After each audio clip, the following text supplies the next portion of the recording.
What's up with y'all? What's good with it? Y'all already know what it is. You tuned in to another episode of Everything Boxing. There you go, talking that boxing again. And I'm sick with this COVID, but we gonna get through this show. We gonna get through it today. Salute to everybody in the building. I appreciate everybody that's in the building. We got let's see what we got in the building. We got my man Smooth Groove boxing straight from that Oak Cliff already in the building. What's happening with it in that super chat? Appreciate Smooth Groove off in the building. Much love. We got my man James Gaskins in the building. Macadose Mac of the South. We got Mark Wonderlick. What's happening with it? My man Dwayne Freeman, boxing matches with Dwayne Freeman in the building. We got my dude 817 in the building. What's happening with it? Who else? Miss Cassandra Mason, the queen, is in the building. Stan 92, what's happening with it, man? I appreciate you, man. I'm trying to, man. It's COVID trying to take your boy out, but we here though. We gonna get it done, man.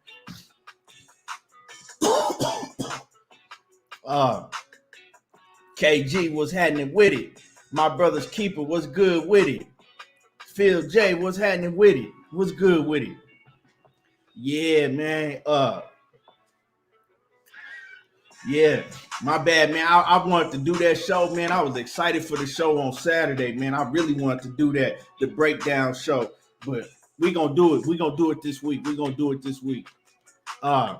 Cape Man 785, what's happening with it? Salute.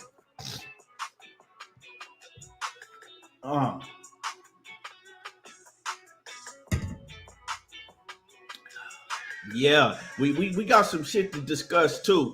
We you know what I'm saying? We gonna make this a good show. We gonna get through this and we gonna make this a hell of a show because it's a lot that we need to really get down to and discuss. Really. And I'm gonna drop some links for some of my brothers if y'all want to come in and cook on this situation. With this whole, PBC, Errol Spence, and Terence Crawford situation that's going on, Robert Drummond, what's happening with it? Salute. Smooth Shot, what's happening with it? Yeah, so and make sure that y'all smashing my like button. If you ain't hit the like button yet, make sure that y'all smash the like button. I can't wait till my man Knockout come in here. Knockout, he got his picks and everything. Knockout that lost me a whole lot of money this weekend listening to Knockout. Nah, it was just $100. Knockout lost me $100 on Friday listening to him. Every fight Knockout picked, he lost. I'm gonna get on Knockout ass when he, my brother Knockout. And y'all go sub to Knockout Boxing 86 TV.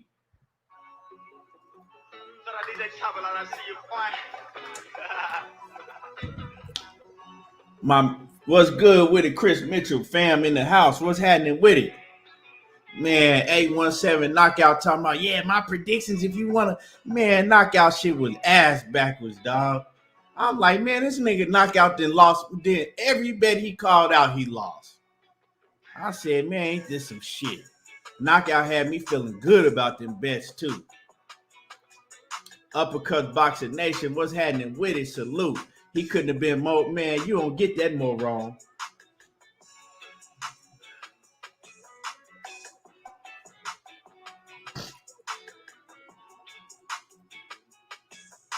Hey, no, you got to put the Cassandra Mason, you got to put don't. You got to put the don't in front of that sentence. Hold on, y'all.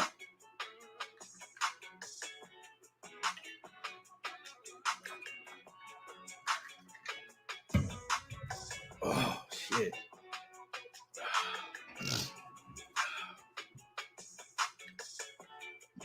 DP Rocker, what's happening with it? Salute. My man, Uppercut Boxing Nation. Make sure that y'all go sub to Uppercut Boxing Nation on Facebook. Make sure that y'all go sub to his group on Facebook.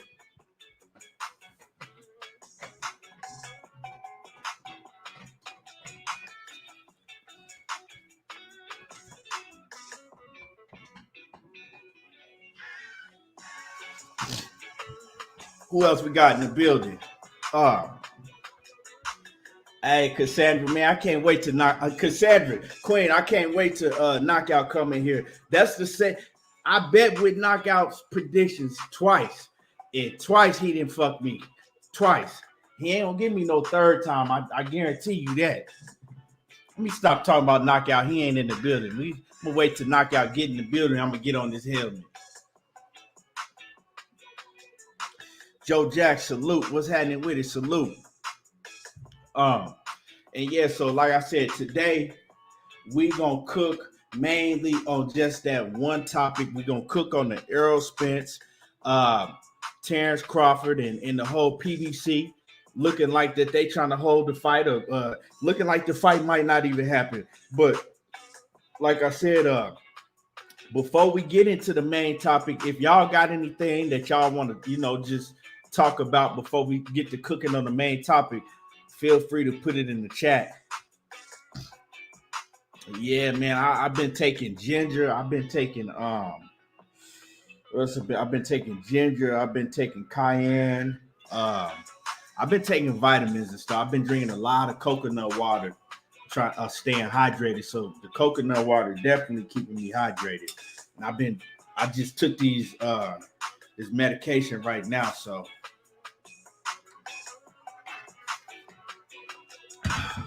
trying to stay on top of it. I'll be straight though. It ain't mess with my breathing, so I'm good with that. Glad it didn't hit my mess with my breathing. But if y'all got anything that y'all want to cook on, like I said, any topics y'all want to cook on before we get into the main topic, feel free to put it in the chat and we can cook on it. Because tomorrow I'm gonna cook on the whole Canelo Alvarez and Jamal Charlo situation. We're gonna need a whole show for that. Matter of fact, so Joseph Diaz. Let's talk about Joseph Diaz for a little bit. Let's talk about not Joseph Diaz. Let's talk about Ryan Garcia. We pretty much see that him and Pitbull ain't gonna fight, right? Ryan Garcia and Pitbull, they not gonna fight next because Ryan Garcia and Team Golden Boy, you know what I'm saying? Golden Boy, they don't really want that shit. They don't really want it. So, like A17 said, he said Jojo versus Jojo versus Ryan Garcia. Yeah, I think that's a fight that probably will happen, because that was a fight that was supposed to happen, before Ryan Garcia pulled out. And that really makes sense. Both of them with Golden Boy, both of them fight under Golden Boy and the DAZN banner. So, that's probably the fight that's going to happen next. That's still a very dangerous fight for Ryan Garcia. That's a very dangerous fight for Ryan Garcia because Jojo Diaz, he's more of a rough, rugged, fighter that's going to press you. And one thing about Ryan Garcia, he can't fight on the inside. He does not like to be bullied around, but he's easily bullied around because he stands straight up with his knees locked out. And he just don't have that inside that he don't got that inside dog game in him. And so Jojo Diaz can use that to his advantage. And, we know that Jojo Diaz liked to fight on the inside. He liked to bully you and try to push you back and make it a close, rough fight. And that's not a good stylistic matchup for Ryan Garcia. And also Jojo Diaz got a good chin. He's tough. So if you're thinking that Ryan Garcia is just going to be able to hit Jojo Diaz with some, with one big shot and get him up out of there, it can happen, but that's a long shot. So that's a tough fight. So Ryan Garcia, what he's done is he's talked himself into a wall. He's talked himself into a wall to where he talk a lot of shit, and now people want to see him back it up. I think that if Ryan Garcia had came in the situation and he just, came in like, hey, you know what?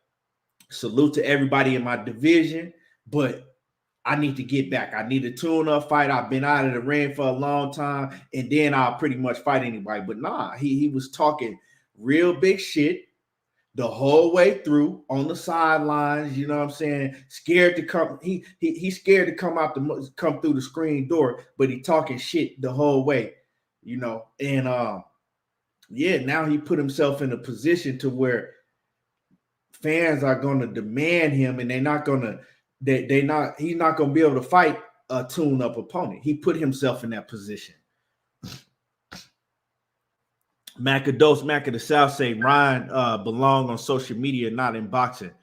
Shit, man, that's what it's starting to look like. But hey, but with all of that being said, if Ryan go out and whoop Jojo Diaz, hey, coming off a long ass layoff, injuries, and if he even did have an injury, I don't even know if he had an injury. You can't really tell by Ryan Garcia, mental, all whatever going on with him.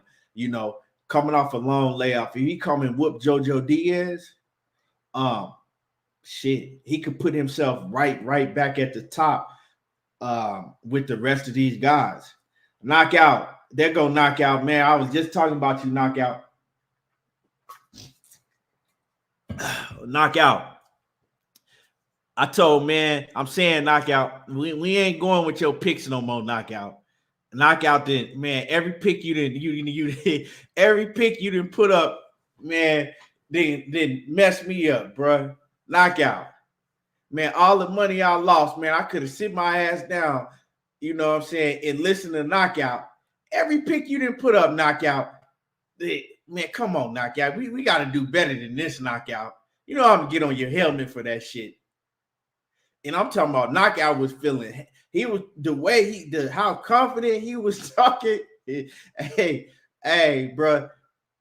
Hey, how confident knockout was talking. I was like, man, hell yeah, knockout sound hella confident. Ain't no way these fighters gonna take no L's, man. Knockout know what the fuck he talking about. Man, he broke that shit down so accurately. It sounded hella good. And then the fights happened, and I'm like, hold on. Let me go check this bet slip. Wait, hold on. Let me go check. Let me go run back knockout show. I must have put in the wrong names or something, because I know these ain't the dudes that knockout was talking about that was going to win the fight easy, and he broke down so eloquently. I said, because this shit looked like the opposite of everything he said is happening. Come on, knockout. That's the second time I didn't bet with knockouts picks 2 times, and every time he didn't fuck me up. Knockout. I'm gonna have to start coming with my prediction, my own prediction show. God damn it. Knockout out here fucking people bread up. Hey. Hey, but hey.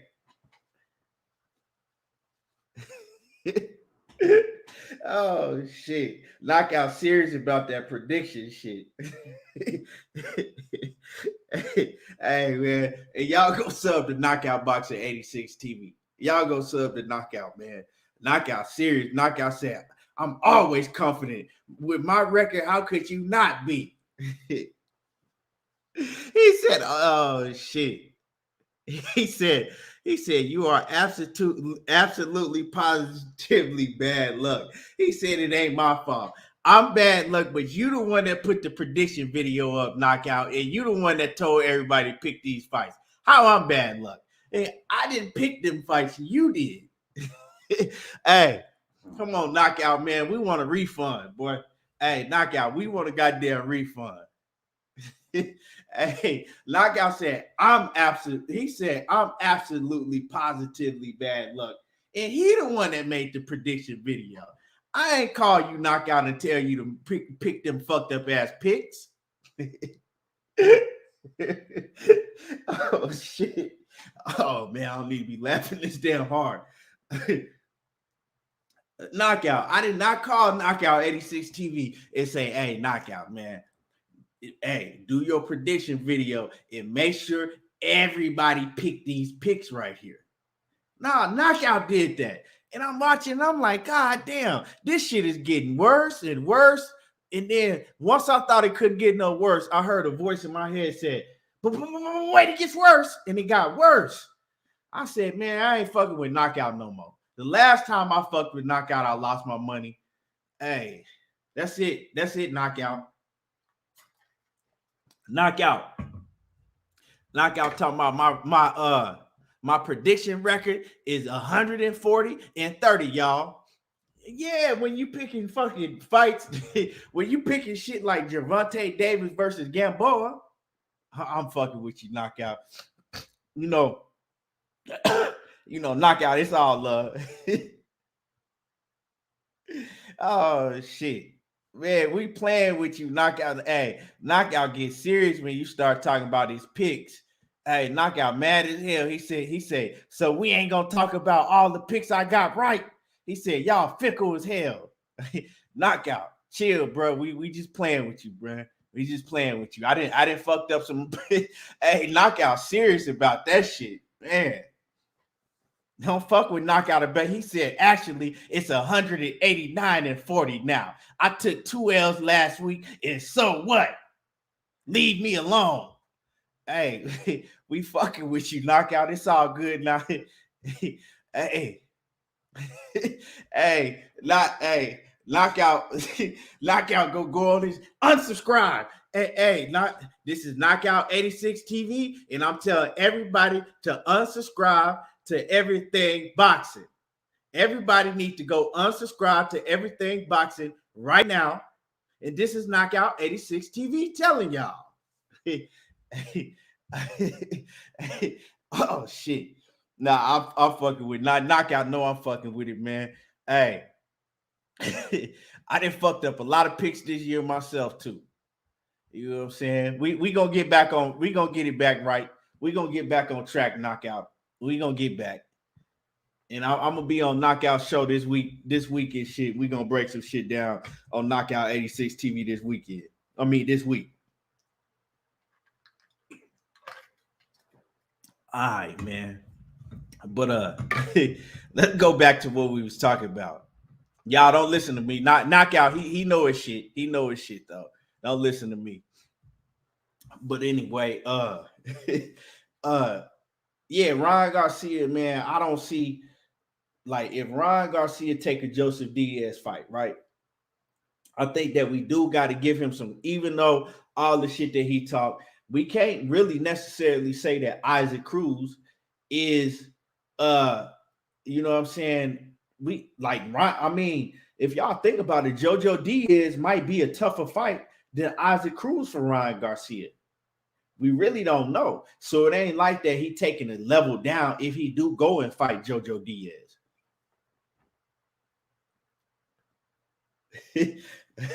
Hey, we go. Hey, man, hold on, man. What? Hold on, man. I'm gonna get back to that in a little bit. After this, I'm gonna get back to that in a minute. Knockout.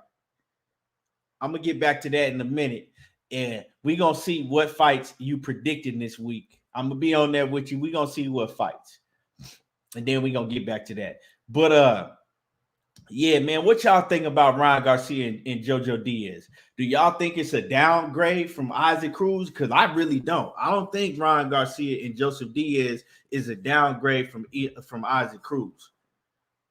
I think it's just as tough as an Isaac Cruz fight, or it could be an upgrade from an Isaac Cruz fight, because y'all got to really think. Isaac Cruz, to me, yeah, he proved to be very defensively responsible against Tank Davis.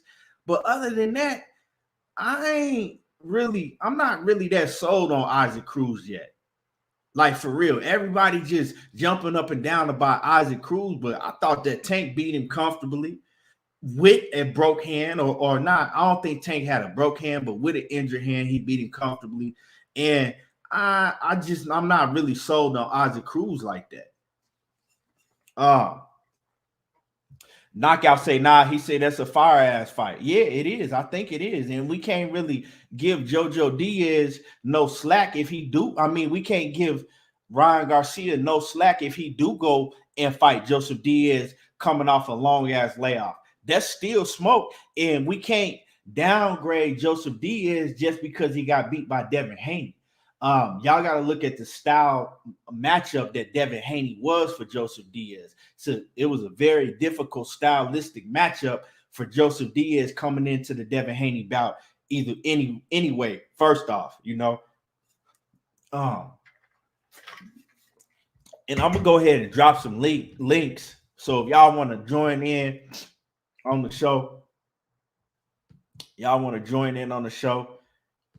and cook with me today, I'm gonna drop these links. Hold on. Here we go. Yeah, so I'm dropping the links in the chat if y'all want to join in on the show and cook.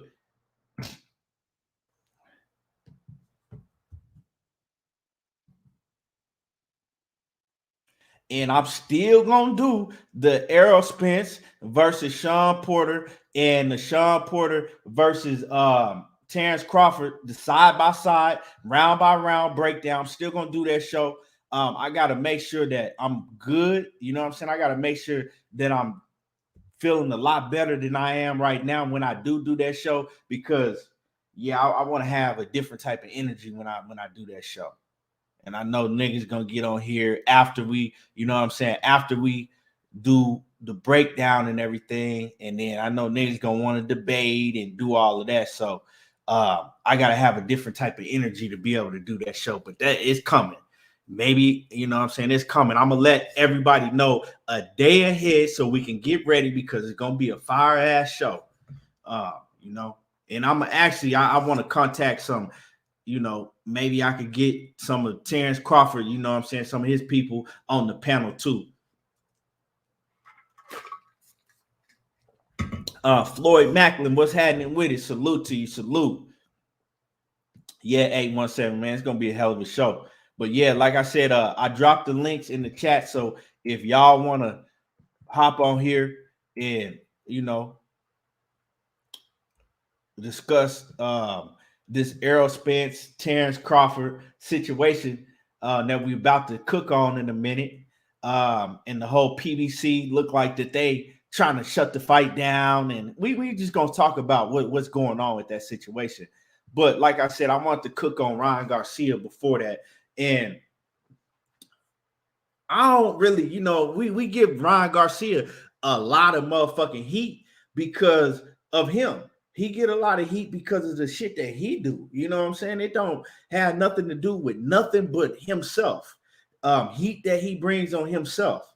So yeah, Ryan Garcia, he gotta fight somebody like a Joseph Diaz if he ain't fighting an Isaac Cruz. And like I said, Joseph Diaz, to me, his stock hasn't lowered none. His stock might have even risen because Joseph Diaz, he put up a good fight against Devin Haney, but he was just overmatched skill-wise, size-wise, length-wise, all of that. He was just overmatched with Devin Haney, but he still put up a good fight. And like I said, a lot of people got Joseph Diaz beaten. A lot of people got Joseph Diaz for sure beating Ryan Garcia. But if Ryan Garcia can come out and he could beat Joseph Diaz, that's going to say a lot for Ryan Garcia. You're going to have to put Ryan Garcia up there with Tank Davis, Devin Haney, Vasil Lomachenko, and, you know what I'm saying, all the rest of the top Cambosos and all the rest of the top cats at 135 pounds. You're going to have to put him up there if he could beat a Joseph Diaz. So we're going to see. I don't know if it's going to happen. You know what I'm saying? But that fight should happen if he's not going to fight Isaac Cruz. You know? I want all the smoke. I want all the smoke. I want all the smoke right now. Let me tell you something, because I'm at work. Let me tell you and all y'all in the chat. Let me tell y'all something, man. All right? I messed up, okay? I messed up. You know what I mean? I got him wrong last week. I was overworked, okay? It's a new year. Okay, I messed up. What y'all not gonna do is y'all not gonna be coming for me, talking about I don't know what I'm talking about and all that stuff. Y'all hurting my feelings, bro. Y'all hurt my feelings. Hey man, I want a goddamn refund, bro. Y'all ain't right, bro. Hey, bro, you had me confident, man. I went and put $100. I went and put $100 in that parlay. And before I know it, back-to-back L's. I said, "Goddamn knockout, bro!" I was listening. I was so confident, especially the way old buddy, the first dude when he started off in the first 2 rounds. I was like, "Shit, we looking good. We looking good." Then it went down. It went downhill from there, man. I was like, "Golly, this is gonna hurt." but it's all good. You win some, you lose some, but I win more than I lose. And I really just want to hop on here, bro, because I'm at work. I hope you feel better, bro. I understand you've been on the mend and stuff, so hopefully you feeling better, man. Glad you're able to do the show. I'm gonna hop back in the chat, but all y'all in the chat, y'all leave me alone about last week because the 2-3 weeks before that, when I was on the run, bro, I had like 28 out of 30 right. I ain't hear nobody. Nobody came in talking about great job, knockout. You doing your thing, man. Way to go. Then the minute I mess up, y'all come in here and y'all get on that negative stuff, man. Y'all all on my helmet and stuff. It's cool. I take it today. But this Friday, me and Key gonna be cooking. Obviously he keep feeling better. We gonna be cooking, and I expect him to feel better. We gonna be cooking. We're gonna break down all the fights this week. And when I get them right, I need y'all to come here next week. And the way that y'all was going in on me, I need y'all to be giving me my credit next week because I'm gonna redeem myself. Y'all best believe that, man. But bro, have a great show, man. I'm gonna hop back in the chat, bro. And I appreciate the love and the support and you cooking as always, man. You make it easy to get through this damn work day. So I appreciate you, bro. I'll let you get back to it though, dog. I appreciate you. Yes, sir. All right, yeah. I think 817 is you. Yeah, man, it's me. What's that? Okay. I had to make sure some of these dudes be doing some goofy shit. Yeah, man. What's your take 817 real quick, man, on this run? Who you think that Ryan Garcia gonna fight next? And then what's the outcome? What's your take on it? I mean, I'm like you. I give him a lot of respect if he fight Ryan Garcia. I mean, if he fight Jojo Diaz right off the layoff, real talk, because he ducked him going out. So, I mean, if he come back to him, I mean, his mouth kind of put him in that line too. But I mean, that's a tough ass fight. I mean, that's not a fight that he easily can win. I see Jojo beating him, and like you were saying, if Jojo and Isak Cruz fought, shit, that's a 50-50 fight. That's a fire fight to me, in my opinion. So it's a good fight, but I think Ryan lose that fight. And I don't think, to be honest, I think Golden Boy just keeping his name out there, I don't think he want that smoke, bro. I don't think they really want that smoke for him. Right. Yeah, man, like we gotta look at the situation and understand the wall that Ryan Garcia backed himself up into just because he talks so fucking much. If he learned to keep his fucking mouth closed, you know what I'm saying? He might be able to take a tune up and we might be cool with it. You know what I'm saying? Like, hey, fuck it. He been out. Yeah, he gonna fight a little tune up and come right back and fight a Tank Davis or Issa Cruz or something, but he ain't really got no more get out of jail free cards left. He painted himself in a corner. You're right, Key, with his mouth. He painted himself in a corner, and now he got to come out fighting. So, I mean, pretty much Golden Boy, I don't know, man. It's like they fucking off their product because Ryan got talent. Ryan got talent. It ain't like he ain't got talent. It's just simply he talked too much. And I mean, he basically gonna have to put up or shut up. He moving his career faster than what it should be moved with his mouth, in my opinion.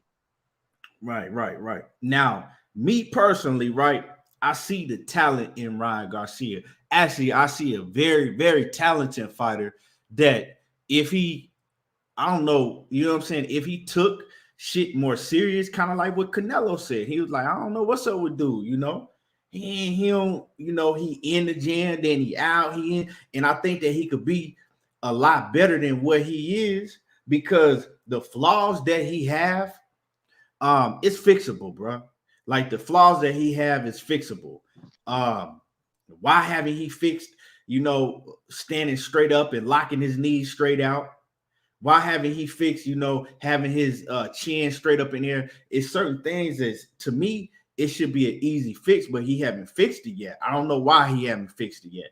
But I think more so with him is mental, because when we look at him on the outer surface, when he has a fight that he coming into, or he looked like that he very, very confident. He talk a whole lot of shit. You seen him when he got up on that Mike Tyson podcast. He was talking all type of shit. He practices that, right? He practices like Muhammad Ali, like he practiced trying to be like a Muhammad Ali or Roy Jones, the shit talking, right? But the difference between them and him, yeah, he shows that on the outer surface, but he don't have the confidence in himself. That's why he has breakdowns and say that he had mental issues and all of that, because it's a confidence thing with him. That's why when he told you that he was going to knock out Luke Campbell, right? He told everybody, he said, I'm stopping Luke Campbell. I'm going to knock him out, right? But when he did it, he ran and jumped up in Eddie Reynoso's arms, and he laid all out in the ring and was, you know what I'm saying, damn near crying. And because he didn't really, he was saying that shit, right, to sell the fight and make you believe it. But for some reason, he ain't really believed that he was going to do that himself. So when he did it, he was shocked. He has the skills to do these things. We see it. You know what I'm saying? So I think that for Ryan Garcia, it's pretty much a mental thing, and boxing is the big, huge percentage of boxing is mental. I agree. It's 90% mental, and I'm with you. I believe that again, I feel like his mouth is accelerating his career to where those things that he needs to fix, like the flexibility in his knees and how he respond to punches. You know how they have certain fighters work their way up with certain fights. You know what I'm saying? I think his mouth done got too big for his britches, and they can't work him up that way to where he can get that. You know what I'm saying? He ain't got the punch resistance to be in there with a Jojo. You know what I'm saying? They understood that when he was talking about, when he was gassing up everybody, talking about those other fighters, that not bending your knees and not having good body language and punch resistance, all that shit shows at the top level. And I mean, it grossly showed at the Luke Campbell fight. But like you said, he was selling the fight, but he didn't believe he was gonna knock him out. But when he got put on his ass, I think he was embarrassed, and his adrenaline got to flowing. You know what I'm saying? And he went in there and did some shit that he didn't expect, like you said, and that's why he reacted in that way. So I'm like you, Key. He's a very talented guy. He's a very talented guy, and I don't think that the things that are an issue with him aren't fixable. I actually think a loss for him would be good, because you know what I'm saying. It would make it. Hey, the rubber would meet the road. You feel what I'm saying? And I think he would go back and focus and get back on his shit or else quit. You know what, A17? I don't think a loss for Ryan Garcia will be good, because of the simple fact is that certain people, they not able to take L's. You know what I'm saying? Certain people, they not able to take L's like that. Like a loss for maybe Tank Davis, and I'm just using the name. Somebody, you know what I'm saying? They might, okay, man, I need to really get back on my shit.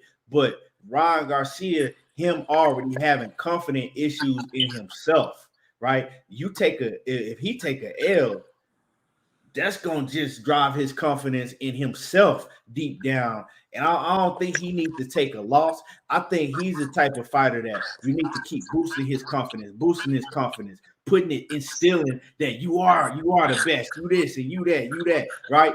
And put him You in can't have him fight Jojo then. You're right, but you can't have him fight Jojo then. Well, that's what I'm saying. And put him in fights that he can win. Put him in fight, but at the same time, you can't really continue to put him in fights that he can win and continue confidence boosters, because he talked himself into a wall. He talked himself into a wall. You dig what I'm saying? So he kind of between a rock and a hard place now.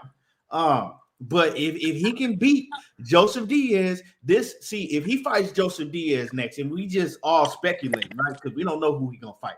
But if he do fight Joseph Diaz next, right? And he do beat Joseph Diaz, that shit could do wonders for his career. You know what I'm saying? That would do wonders for his career and his confidence. I know that Eddie Reynoso, if he stay in the gym, he stay around Canelo and Eddie Reynoso and them, they gonna fix his flaws. You know what I'm saying? He just got to stay in the gym and put in the work. They gonna handle that. It's the confidence more so with Ryan Garcia, you know what I'm saying, that I'm worried about. that I'm worried about. If I'm a big fan of Ryan Garcia, I'm more so worried about his confidence. Batman, what's happening with it, man? What's up? What's up, Man, Keith? you didn't jinx me, man. I ain't fucking around and got COVID trying to shake this shit, man. Oh man, I ain't jinx you. I jinx you. Well, fucking Batman to jinx me, man. Oh man, I was looking for you Saturday, man. Man, I was fucked up, bro. I couldn't even get out the bed Saturday, bro. This shit had me fucked. 1-8. What's up, 1-8? You on mute, 1-8? You on mute, 8-1. Yeah, 8-1. Dang, I call him 1-8. My fault, 8-1. Hey man, Batman, they almost didn't know who you was on here, man. Batman came on here with the fresh cut. They almost didn't know who you was. No, you know I can do it when I want to do it, man. What's happening with it, man? What's your take? What you think about Ryan Garcia if he do fight a Joseph Diaz? Man, for one, he shouldn't fight Joseph Diaz. For one, he put his business in Tank business, so he might. And he's saying Esau Cruz a fucking C-class fighter.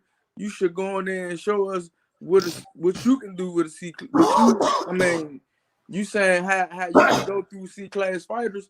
You need to you and your team need to get that done. But if you fight Jojo, you know what I'm saying, it's cool. But like I said, like you were saying, right? If it's too late in the game for him to try to build confidence, man. He should be already confident that he can beat whoever. You know, been with Canelo and them for like what 4 fights? I don't know. But see, with him, I think his confidence go up and down, up and down, up and down. Man, you need to get the fuck out the fight game then. Or stay a motherfucking what you call that shit? The trick pony, where as though they putting these C-class and D-class fighters in there with you and you smash your niggas and you just keep talking your shit and keep dodging niggas. That's what that's the only thing I can see him doing. Because if you don't step your competition level up, you'll never know if you're ready. Right. I mean, you right. Like I said, he put himself in a rock in a hard place because just like coming off this long layoff, right? Coming off this layoff, I don't think it be him though. I don't think it be all him though. What? I think he be ready, but De La Hoya and them probably, man, you ain't ready yet, man. I think we should do. See, I think it's somebody else in his ear telling him when he do feel like as though he ready to jump. It be somebody else in his ear telling him, man, look, man, we need to do this. We can do this later. You might be right. You just like with the Tank situation. I think he wanted to fight Tank real bad, but then you heard De La Hoya was like, "Oh no, Tank's a monster. He ain't ready." And then when it got closer, I think De La Hoya and the people like, okay, well, he could be a potential superstar with us. We don't want to put him in there with Tank yet. You know what I'm saying? So you right, my man, Blue Blood. Same thing they was doing with Canelo when they told Canelo he wasn't ready for Floyd, but Canelo went on and said he can beat him. Blue, what's up, Blue? Blue, what's happening with it? Blue say salute to my brothers. He said, Batman, he coming down to your to Gary fight. He said he need that all access. All right. Yes, sir. Salute to Blue. Oh shit. What's your point? What's happening with it? Salute. Big Texas ATX. What's happening with it? DB Monster Truck. What's good with it? Yeah. So yeah, man. So Ryan Garcia, like I said, I'm looking forward to see him in there with a name. I like Joseph D. I like Jojo Diaz, bro. Just because Devin Haney beat him, it don't mean that yeah. I got you, Scotty. I'm gonna drop you that's the link right there, Scotty. Because they two different fighters. Because just because he lost to Devin Haney, that don't mean his stock, to me, if you know boxing, that don't mean his stock lowered, because Devin Haney is a difficult stylistic matchup for Joseph Diaz. You know what I'm saying? And like you said, Ryan Garcia and Devin Haney, they have two totally different fighting styles. Totally different fighting styles. Ryan Garcia is flat-footed. He's not gonna move around a lot. And then you got Devin Haney. He's athletic. He's gonna give you different looks. He's gonna give you different angles and footwork and all of that. And he's gonna make you come get him. You know what I'm saying? A lot of times. Now, Devin Haney will sit there and bang it out with you, but you know, he got the footwork to make you come get him. And Ryan Garcia gonna be right there. He's gonna be right there. So it's a much tougher fight.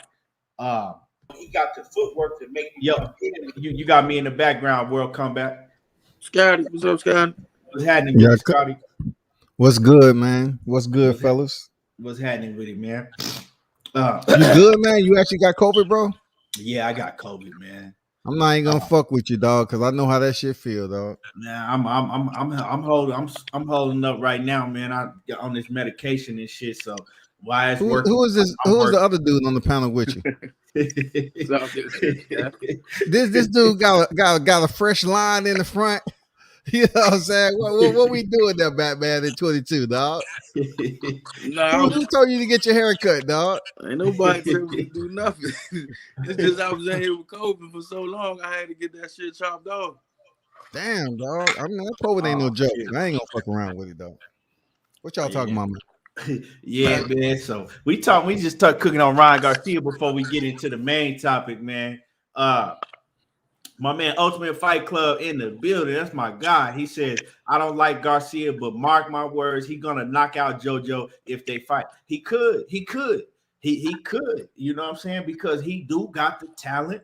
He got the hand speed. He got the power. I ain't got him knocking out Jojo. I'm not saying he gonna knock out Jojo though, but I'm saying he could. I'm just saying Jojo got a chin, bro. Jojo go with the high guard so much. And Ryan gonna be right there after he finished punching. He gonna be right there for Jojo to hit. So it's gonna be a good fight. Y'all agree that Ryan has more power than Devin? Most definitely. So yeah, definitely. He may have a window in there to test Jojo. Oh no, he got a window. I mean, he got a window to knock him out. But I think Jojo job too good for that. Whereas though, see with Jojo, he stand at high guard. Whereas though Ryan is gonna be there to punch him. I mean, Ryan's gonna after he finished throwing his punches, Ryan gonna be right there for Jojo to hit. Whereas though Devin, you know what I'm saying, and my brother, and I thought Tevin was gonna use more lateral movement and head movement. That, yeah, you know what I'm saying, but I know Ryan Garcia, he punches straight up. Man, the shit is lead left hook. Huh? Lead left hook. Yeah, he always lead left hook. And if Jojo stay in the high guard, he can check that shit. Yeah. Yep. But I mean, like he got to do something, Scotty. He got to fight one of these names. You know what I'm saying? Yeah, he got one to. Of these names that he been ducking or pulling out from. He got to fight one of these names. I'm not even mad at. I appreciate you, Queen. Salute. I'm not even mad at the conversation with him fighting Jojo because I'm like, I was just talking about how these fighters always fighting common opponents, you know, somebody who lost or whatever. But in this scenario right here in the lightweight, I ain't mad at it. I mean, he just came off Devin Haney. So I ain't mad, you know, if he, you know, Jojo fight Ryan Garcia. You know, he needs somebody. No, I ain't mad at it either, but I'm just I want Jojo to stretch him out though. It's just motherfucking Right.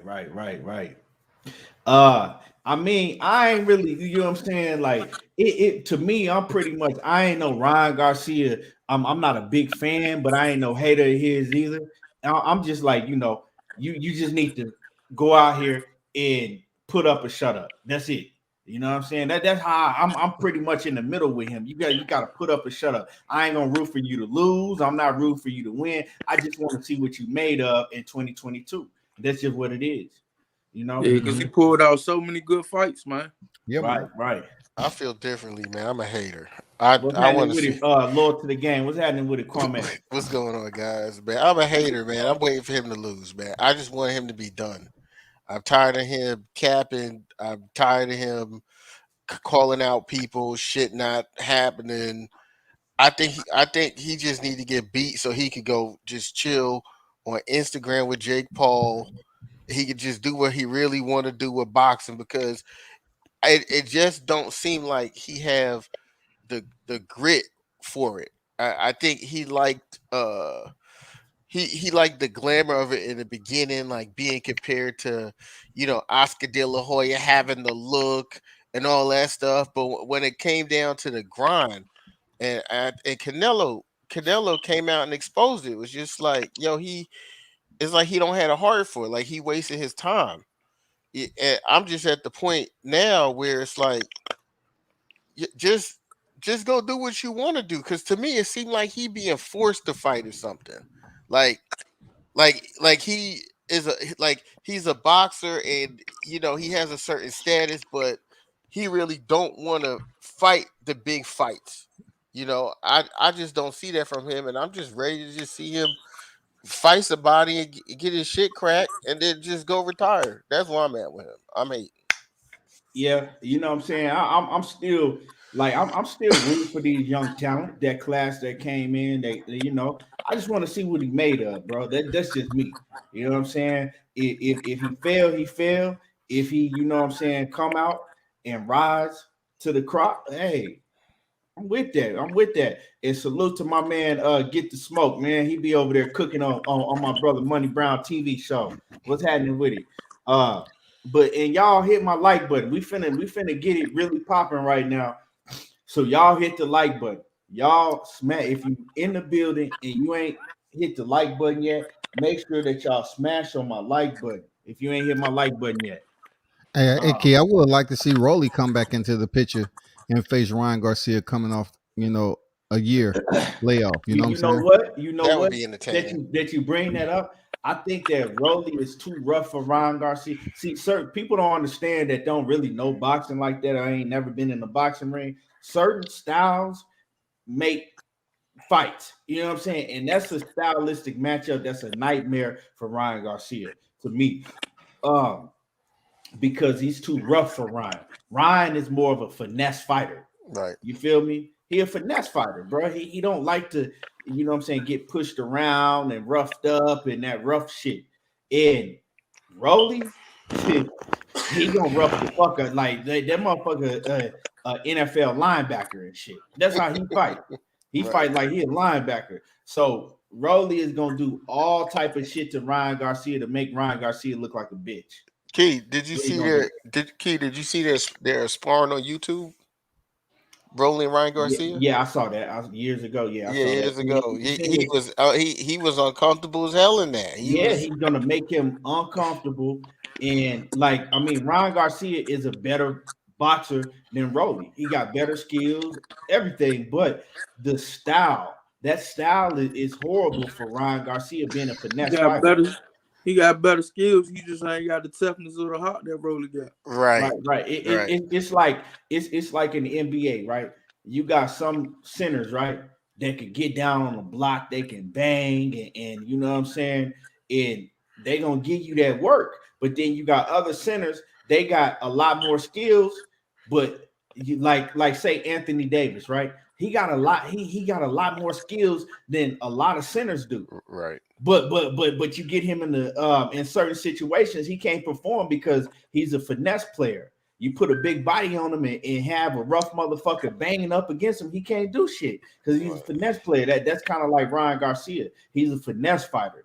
You gotta, and that's a bad style to put him in the ring with. If I'm Golden Boy, I would never put him in the ring with Rolly. Just wouldn't do it. Only way he win that fight is by having Rolly get disqualified. But anyway, man, I thought he should have lost to Luke Campbell, but Luke Campbell ain't had that dog type finisher in him. But yeah, Luke Campbell's not he ain't a rough and rugged fighter like that. Just like another fighter that would have been very difficult for Ryan Garcia is motherfucking Fortuna. That would have been a real difficult fight for Ryan Garcia. You know what I'm saying?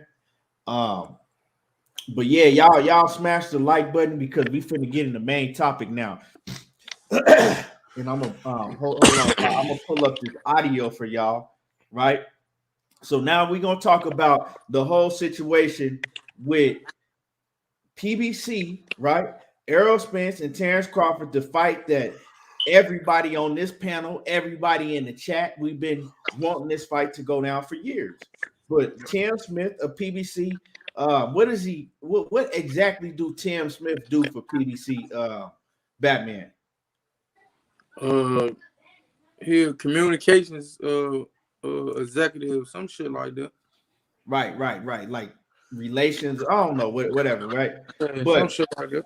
of course, he has Tim Smith have, of course, he would have direct dialogue with Al Heyman. So this is what Tim Smith says when asked about a potential, fight this year with Errol Spence and Terence Crawford. And let me pull it up for y'all so y'all can hear exactly what was said. So we don't got to paraphrase shit. Hold on. 1 second, y'all.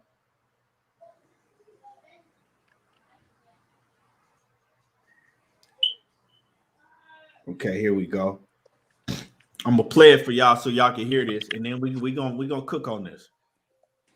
They're dismissive. So, well, speaking of that one belt, there is a sect of boxing fans who want to see Errol take on Terence Crawford. What is hindering this fight from happening, in your opinion? economics. And you don't really want to insult a guy like Terence Crawford, who's a tremendous talent. And I'm not taking away anything from his talent, but he hasn't been built into a pay-per-view star.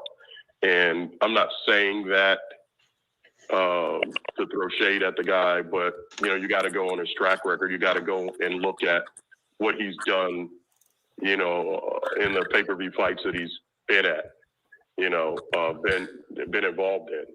And that it's not my job to tell anybody how to make him a pay-per-view star. We have enough work on our hands dealing with, trying to make our own guys into pay-per-view stars, but he just hasn't been built.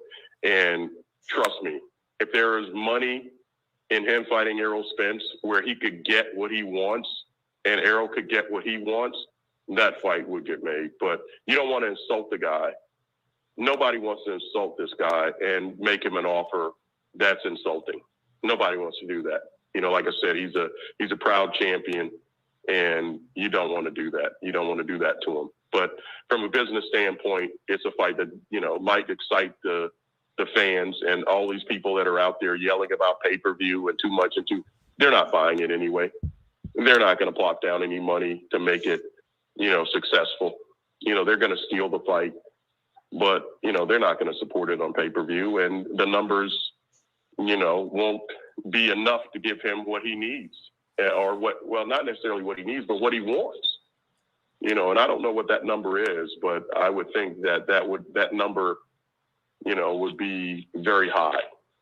I'm not involved in those talks, but that's just looking at the sport historically. I just don't, I don't think he should be insulted. I really don't. Tim, what can you tell us about?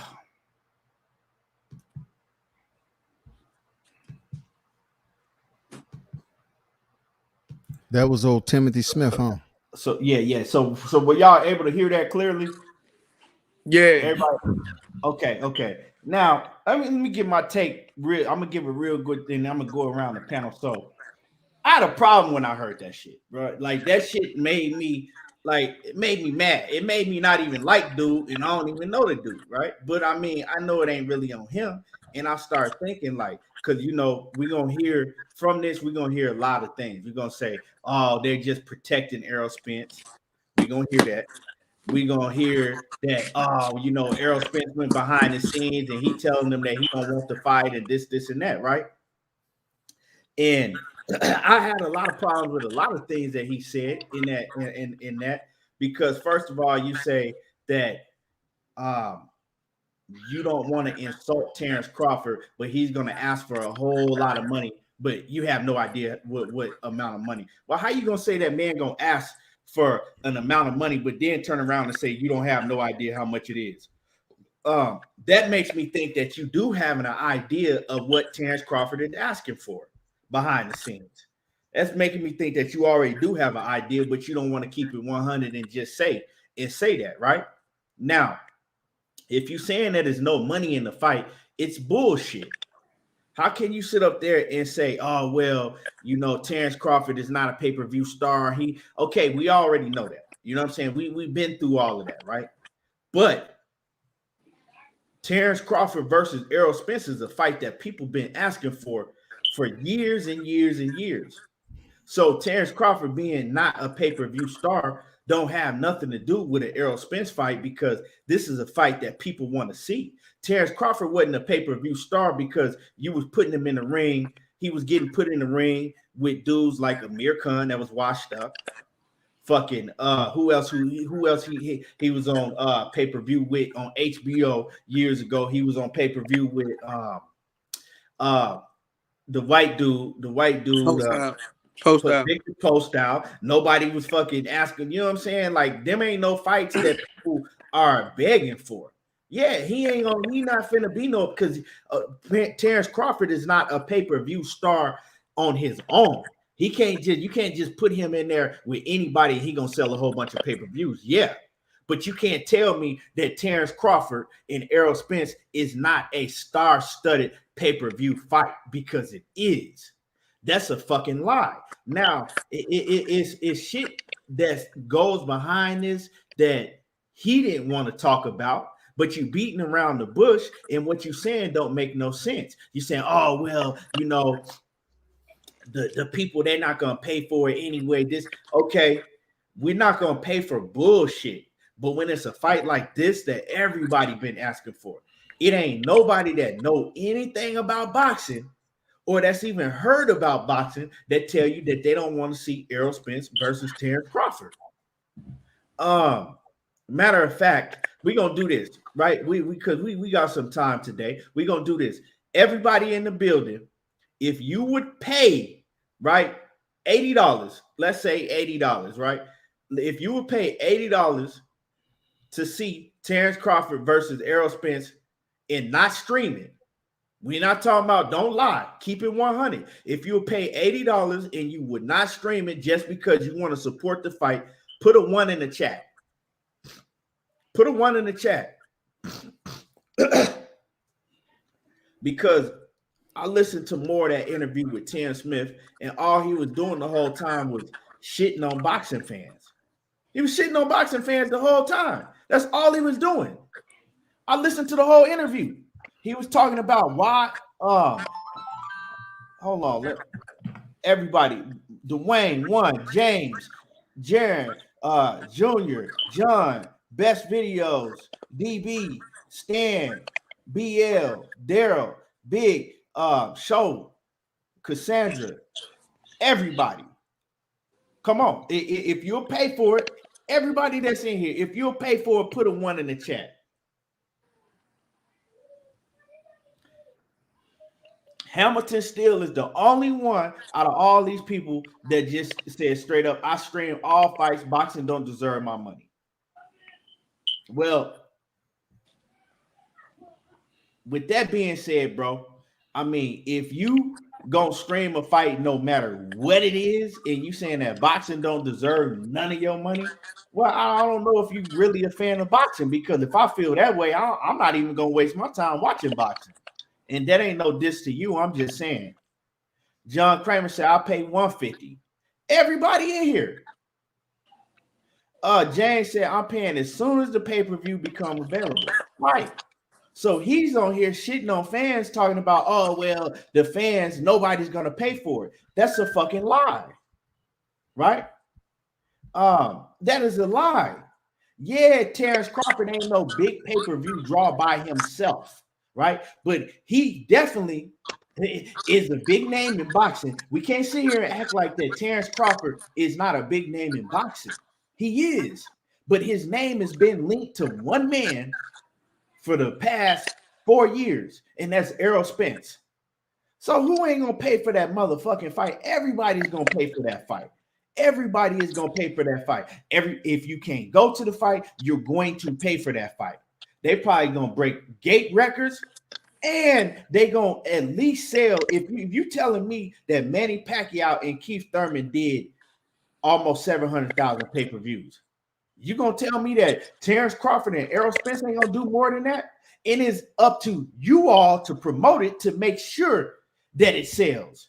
If you, I mean, like I said, when you got when you got fans that's not even really boxing fans like that, that's asking about this fight, the fight gonna sell.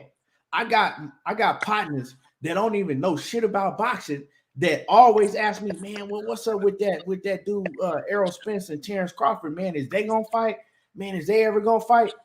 This fight been built. It's been built up on ESPN. It's been built up on Fox. It's been built up on Fox FS1. It's been built everywhere.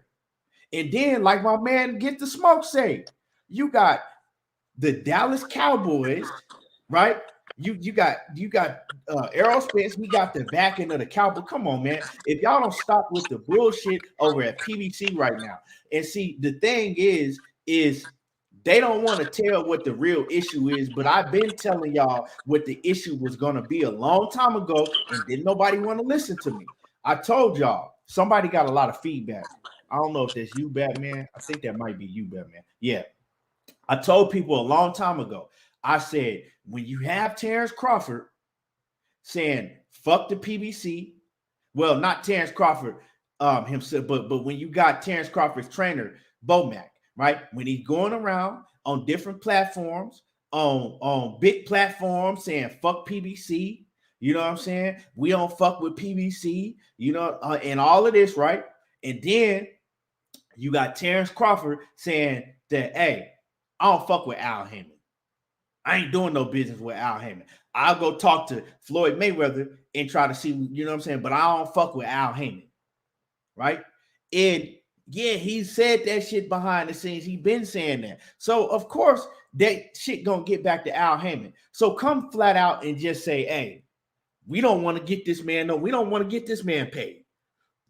Because you trying to beat around the bush and talking about the fight won't sell and it's not a big enough fight and they gonna ask for too much money, but he's gonna ask for way too much, but I don't know how much he's gonna ask for. How the fuck you gonna tell me you don't know how much the man is gonna ask for, but saying he gonna ask too much for too much? That don't make sense. Something ain't adding up here. You know what I'm saying? Now, if you able to pay Canelo Alvarez 40 plus mil to fight Caleb Plant don't have near as big of name as Terence Crawford or Errol Spence.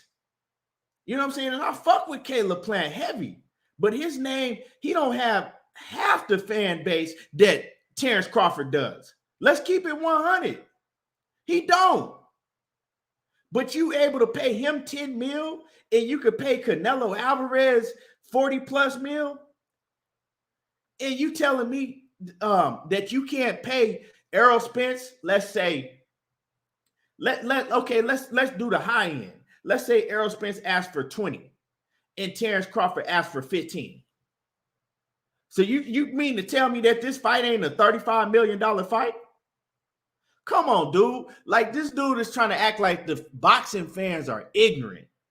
And before I let my brothers cook on this, now this is up to whether they gonna make the fight over at PBC. Now, after Errol Spence gets his business done with Ugas, it's up for Errol Spence to press this fight.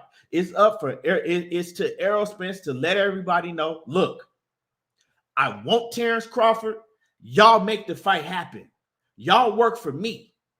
Y'all make this fight happen. He only can do so much. Now, he can't make them make the fight, but he can let it be known, look, man, y'all make this fight happen. All that other bullshit, I don't want to hear that bullshit. It ain't Errol Spence's fault, but he is going to need to speak up. I'm going to keep it 100. He's going to need to speak up after he handles his business with Ugas. So I don't want to hear people jumping on Errol Spence talking about, oh, he got to say something right now. No, his focus is on his next opponent, right? But after that, if he get the job done, I want to hear Errol Spence be vocal about this shit, you know, because we can't let PBC with that bullshit shut that shit down. But I knew it was going to be a problem when Bomac with his big ass mouth and Terence Crawford having a problem working with the man that's able to make you the biggest fight of your career. So Part of the problem is on Terence Crawford and Bo Mack and his team for running his mouth, acting like they don't want to make do no business with PBC, do no business with Al Heyman. But that's some fuck shit that, you know what I'm saying, that Tim Smith and all them is coming out trying to act like that Terence Crawford, he ain't gonna be able to sell. He's not a big enough draw. Well, come on now. That looks bad on Errol Spence too, because now you telling me that Errol Spence can't sell neither. That's what you pretty much saying, that he can't sell neither if you put him in the ring with Terence Crawford. So y'all ain't making no sense and the shit don't add up. Y'all hit my like button. Everybody that's in the building, smash on my like button. Smash on the like button. And I'm gonna go to my man Batman. Batman, what's your take on this? Man, Tim Smith just blowing smoke out his ass, man. Because at the end of the day, Errol Spence is the star, dog. Because if you saying that, you should never had Porter on fucking on pay-per-view. You should never had Danny on pay-per-view. Because neither one of them did pay-per-views until they fought Errol Spence. So, you know what I'm saying? But like he said, he ain't in them rooms when they really breaking down shit. He said it on the interview. He ain't in them rooms when they breaking down and putting shit together. So he just talking his opinion. So, man, and like I said on who fucking show I was on. I forgot who show I was on, but like I was saying on their show, that the fuck I say, motherfucking Tim, he just blowing smoke out his ass. Errol been doing what he say he gonna do. He said after he finished with Ugas, he going out to Terence Crawford. I mean, his team gonna have to make the fight, because this is what he's saying, and everything he been saying, he been, you know what I'm saying, he been a man of his word. So I can't, you know what I'm saying, discredit Errol, because part of the team is saying some other shit. I mean, at the end of the day, neither person who fought Errol was a pay-per-view star. The only person who had pay-per-view stardom was Mikey Garcia. I mean, but other than that, come on, man. Tim just blowing smoke out his ass to me, man. That's all I gotta say, Keith. Fuck sure I'm on though. Okay. World Combat. Yeah, what up? What's going on with it, man? Let me get your take on this. Timothy, man, he's always guilty of, a lot of times, being responsible for inundated rhetoric, just putting shit out there, and he know damn well, it doesn't make any sense. If anybody on that side knows what's going on, it's him. So why are you going to speak on economics, but yet you're going to tell us that you don't have the numbers, you don't know what his request is going to be, but it's going to be pretty high? That kind of leads back to what I've been saying all along about what Errol Spence has been requesting behind the scene.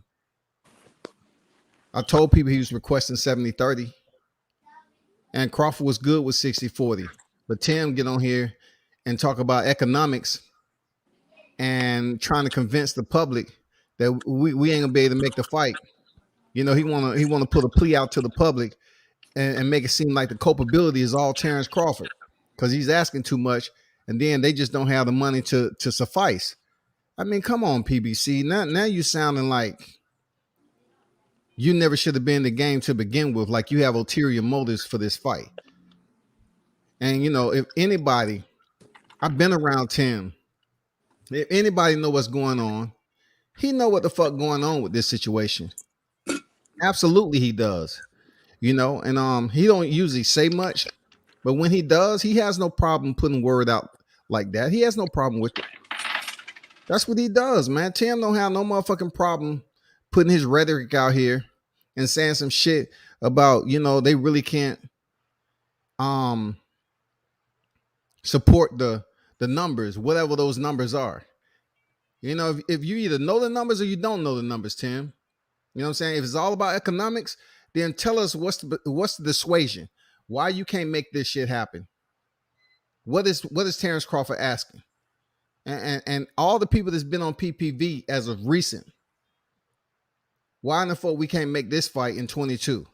We just had PPVs in 21. Why we can't make this shit happen in 22? So for the people out there that's listening to Tim and listen to this video, understand one thing. He is the messenger. So believe that he understands and knows what's going on. He's there close to those people. He's been that way for quite some time, man. And it's just unfortunate that he's going to put this shit out in the second full week of 22 when we expecting this fight and Tim up here trying to shut it down early. That's all I got on that shit, man. I mean, I don't disagree with nothing that you said, except for the 60-40 that you said, World Combat, because I mean, I've heard from Terence Crawford and his people, and they've said time and time again that they weren't willing to take the 40%, that they weren't doing no 40%. I mean, he said that publicly. Travion Crawford, his nephew, has said it. His cousin Taiwan has said it. They've all said that he ain't taking no 40%. Now, so I that's what I did disagree with you on when you brought up the split, that, you know, he's saying that he's good with 40%, because I mean, the receipts say he's not good with 40%. If you in a dilemma, right? Well, behind the scenes, you know, as much as we talk about these two individuals, and it seems like the debate should be 50-50, 60-40. That's what the debate seems like on the surface. But behind the scenes, really, this makes sense to what I said. Errol Spence wants 70-30, and Terence Crawford is okay with 60-40. He wants to fight, period. He wants to fight. Can't, bro, I mean, I can't sit up here and, like I said, I'm not like I said, I agree with a lot of the shit that you were saying, Scotty, but we can't sit up here and say what Errol Spence wants and then say that Terence Crawford was willing to accept 60-40, because from his mouth he wasn't. And now we don't know what Errol Spence wants. We got to wait to get to that point. You know what I'm saying? We got to wait. That's just like Tim Smith saying, oh, I know Terence Crawford is going to want a whole lot of money, you know, and he's not worth that, and then turn around and tell you that, oh, well, I don't know how much he's asking for. That's the same shit that he doing. You know what I'm saying? We don't know that. We don't know. We got to get to that Everybody point. Get different word from different people.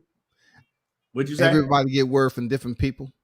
You know, I have no reason to sit up here and act like I get word from, you know, third party sources. Not third party, fourth and fifth party. You know what I'm saying? But that's what I'm not gonna argue with you about it. It's all good. But I know what you're talking about as far as what his family is saying. It's all good. But I'm just telling you who I speak to and what they said to me, because this is an important subject that I try to get as much clarification as possible. So, you know, when I initially asked them, I was like, hey, so is it 50-50 that Terence Crawford is trying to get? I need to know for conversation, you know, purposes. I just need to see how far we're apart in these conversations between Errol Spence and Terence Crawford. They say, no, man, you wouldn't believe it. It's far from that. It's not even 50-50, bro. It's 70-30, 60-40.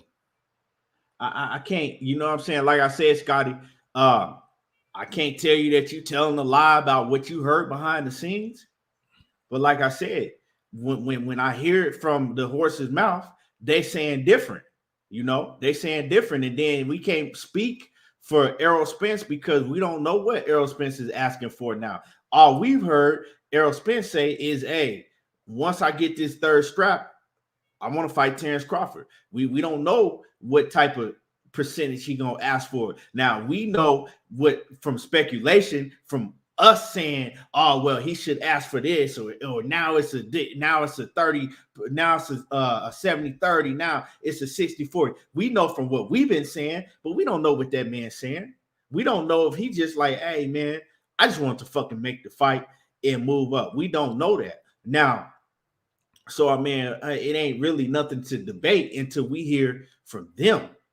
But as far as the PBC, I think it has a lot to do, and I could be wrong, but I ain't gonna say a lot. I think it has something to do with them not wanting to pay Terence Crawford, because we all know the fucking fight gonna sell. That's just some bullshit.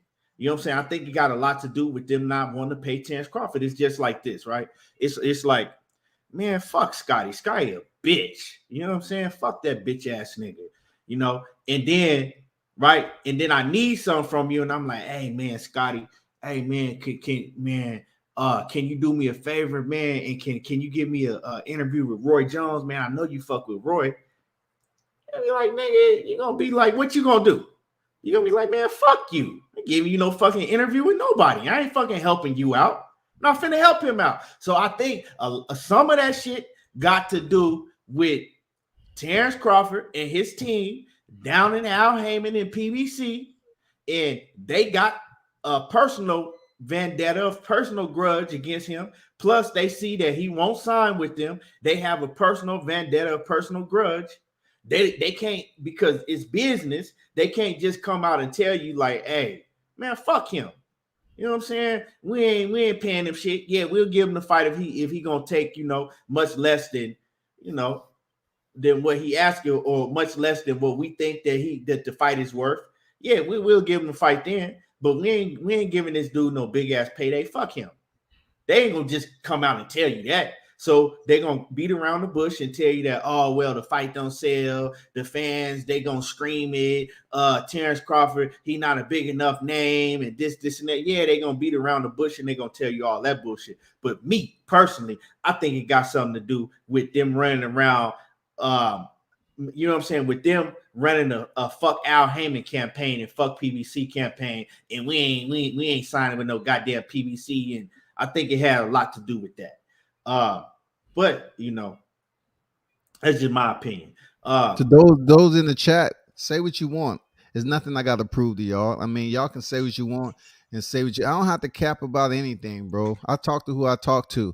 Hey, look, we have the right to agree to disagree, me and Keon, but it has nothing to do with what y'all saying in the chat, man. You know what I'm saying? It's all good. Yeah. So, you know, I'm gonna let my man Kwame cook on this. And y'all hit the like button. If you're in the building, smash on the like button. We giving y'all, you know what I'm saying? We giving y'all honest, you know what I'm saying, non-biased shit, you know, because I could easily come on here and be like, yeah, you know, I think he is right. Terence Crawford's a bitch, and Terence Crawford can't sell. Look at his pay. I'm not finna do all that. You know what I'm saying? But what you saying is that's some shit Al Heyman them would do. Some bitch nigga shit they do, man. You see what they, man. I mean, you see what they did to my brother. Right. So what I'm saying, do it make some sense to you, Batman? Batman. So what I'm saying, does it make any sense to you? It makes a lot of sense. Yeah, and I think that's part of the problem. But I'm gonna let my man Kwame cook, and I know that you have personal dialogue with Terence Crawford's people. So and I'm gonna let you cook on this. Kwame, you in the building? You on mute if you're in the building. Oh shit, yeah, I was on mute.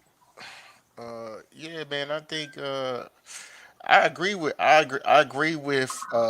most of what you said, Keon. Just about all of it, to be honest. But I also feel like there is another part of some truth to what the Tim guy said, which a lot of people don't really look at it when they look at this matchup, is that Terence Crawford and Errol Spence fighting for the same fan base too. Terence Crawford and Errol Spence, neither one of them Latino. You know, my old Facebook group, because my group is down again. I'm done with that Facebook shit because it's bitch nigga shit going on Facebook. Damn, they shut your shit down, bro. Yeah, they shut it down. What happened?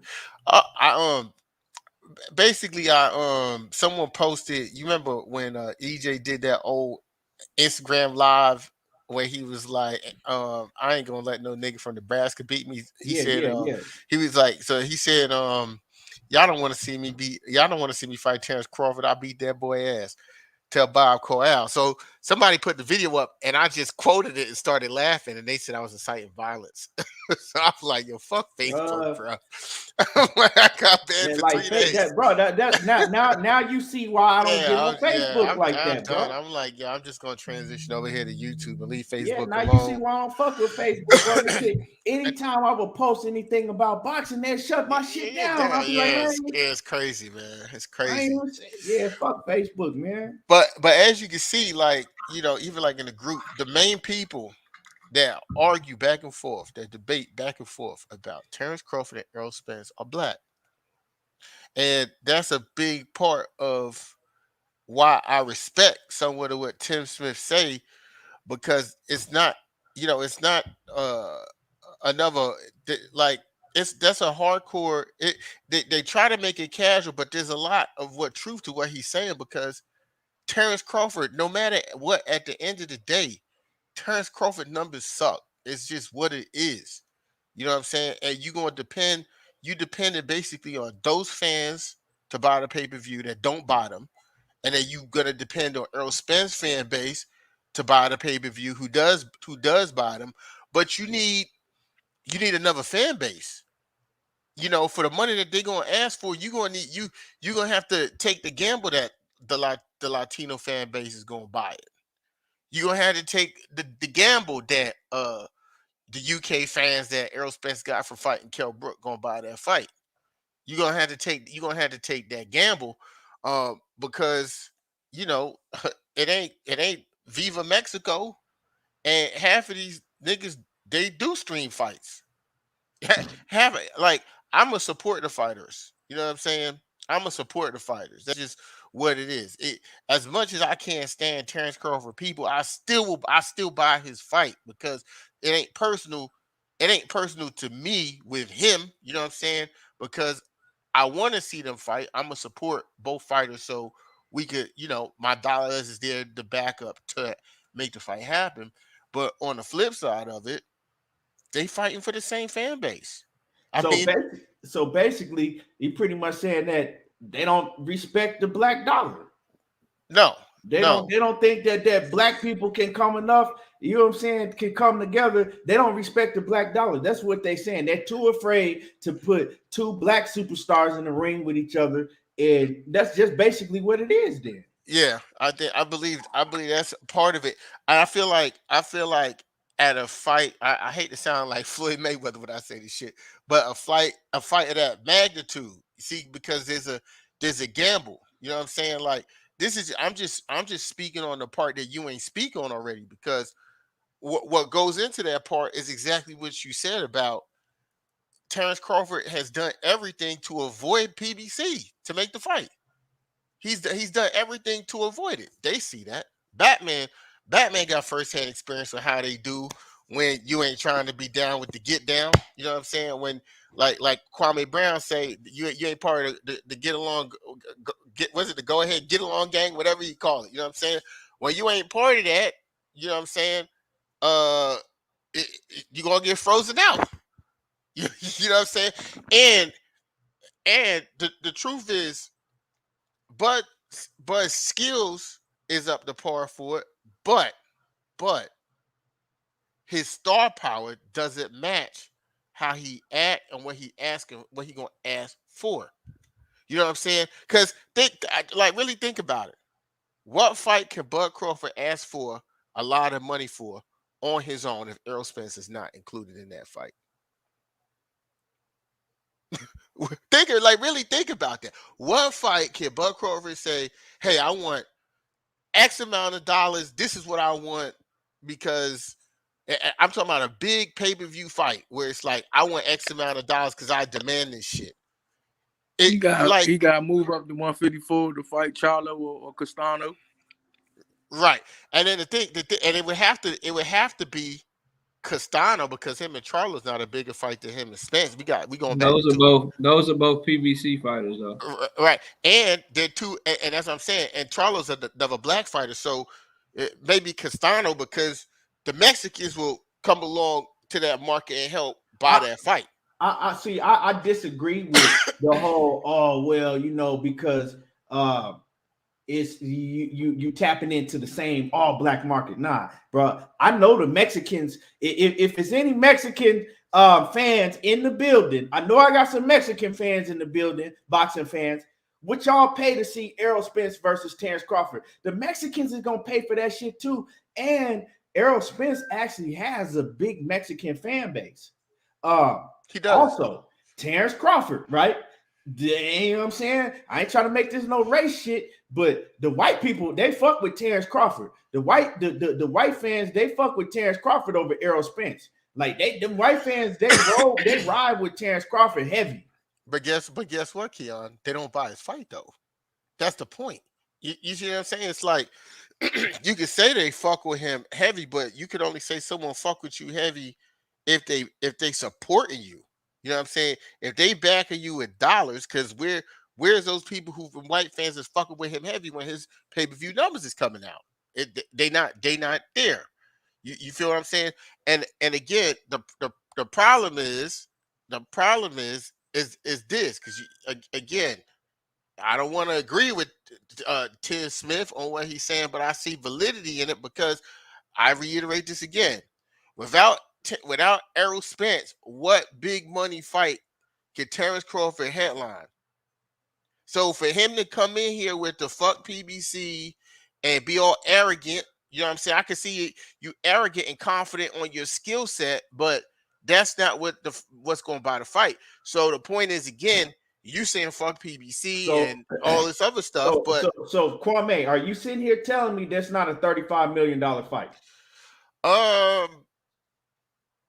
It should be. I say it is, but those guys gonna want more money than that. How you know that Errol Spence is gonna want more than 20 mil and Terence Crawford gonna want more than 15? We don't know that. We don't, but I mean, according to like even his old promoter, Bob Arum, when he said he wasn't gonna finance the fight, he was talking about how big of a purses that these guys wanted, and he wasn't going take that gamble, and so someone has to pay these fighters. So there's when there's such thing as when the fighters know that they're a part of the biggest fight in the sport, they're gonna ask for the bread. I mean, and that's what you do. You go and you negotiate and you give and you tell them, look, this is the guarantee, and if y'all can sell, okay, bet you're gonna get your money on the back end. That's how PBC do that's how they do business anyway. Right. They give you a small guarantee and you get your bread on the back end. Right. I don't see what the problem is. Right. This fight gonna sell. Yeah. Let me BL in the super chat, man. He says, love both fighters, but Bob mouth hurt Bud's leverage. He says, love both fighters, but Bob's mouth hurt Bud's leverage. He said he lost millions every fight on Bud. So Bud people hate Al, but cool with Bob. How? Yeah, he said, but Bud people hate Al, but cool with Bob. Right. And that's another thing is I had made a video about that shit. I said that Bob Arum is sabotaging Bud's career going forward. Yep. I said because he's making it look worse and worse and worse and worse. And what he's ultimately saying is, hey, I'm letting y'all know, don't fuck up your money on him. Facts. Because every time I try to put on the event with him, I lost a whole lot of money. And I made a video on that, and I said that Bob Arum need to chill the fuck out with that shit, right? Let the man go about his business and go on, and you don't got to worry about if you won't lose anything no more, and he don't have to worry about it neither. But see, the thing with that is now you got the motherfucker sitting right up under Bob again, all on the ESPN top ranked shows, and right up under Bob again. Yeah. You know what I'm saying? It's crazy. It's crazy when I see that. It really makes me feel bad when I see that. You know what I'm saying? Because I don't understand how this man, because bro, there's a good old boys club. You know what I'm saying? There's a good old boys club, and if you may see Bob Arum and Eddie Hearn and them guys be beefing with each other, but them motherfuckers go to probably same country clubs and all that shit and sit around and talk big business or play golf and all that stuff. And when they talking to each other, you know, in that element, in that arena, and they go on and say this guy been losing me money, he's no good and shit. Yeah, ain't fucking with And you. no one's fucking with See, you. And I'm gonna pass it to Knockout, but and I just gotta say this real quick. But see, the thing is like, bro, you mad, right? You up under Bob again, all up under his, all on the top ranked shows, all backstage with the top ranked VP, all with the top ranked VP and all the, you know. But so you cool with Bob, but you mad at Al Heyman, a man that you've never done business with. You running around saying fuck Al Heyman, and I ain't doing no business with Al Heyman. I'll go talk to Mayweather, but I ain't fucking with them. I'm not talking. So it's fucked up because I don't know, bro. I don't know. Crazy. So with that being said, I think that's a part of the problem, right? Now they like, man, okay, he think fuck us. Well, fuck him too. Right. No, And you're so, right. you know, man, I don't know, man. I just want to see the fight. Knockout. Well, go ahead and cook Knockout. Man, Tim Smith ain't doing shit but capping, bro. He capping trying to negotiate is what I believe. I believe they trying to negotiate. They trying to bring Crawford's leverage down. They trying to bring his asking price down because they feel like he gonna ask too much. Tim Smith himself said he don't even know what the man is asking for. And y'all brought that point up already, so I ain't gonna stay there too long. But everyone with eyes, me just as a consumer, you go look at the Zone, you go to Top Rank, you go to PBC, whether they on Fox, whether they on Showtime. When anybody talks about the welterweight division, I don't give a damn what platform it is. Anybody talk about the welterweight division, they bring up Terence Crawford versus Errol Spence Jr. So miss me with the fight ain't big enough shit. The fight is big enough for anything. And furthermore, I feel like they negotiating because this is the same shit they did with the Canelo and Caleb Plant shit. What was happening? They was negotiating. Canelo tried the big dick swing on their ass. He tried to use all his leverage. What they do? They had Caleb Plant come out and say, oh, we gave him this. We gave him everything he asked for. He asked for this. We gave it to him. He asked for the Hennessy sponsorship. We gave it to him. He asked for Mexican TV rights. We gave it to him. And then what ended up happening? The fight ended up happening. They got the fight. So they just trying to gain leverage with this shit, bro. And they can miss me with all this. The PBC don't have money, or they can't put on the fight, or they can't afford Terence Crawford because that's capped because of who they working with right now. And that's also capped because you going to make Errol Spence very upset.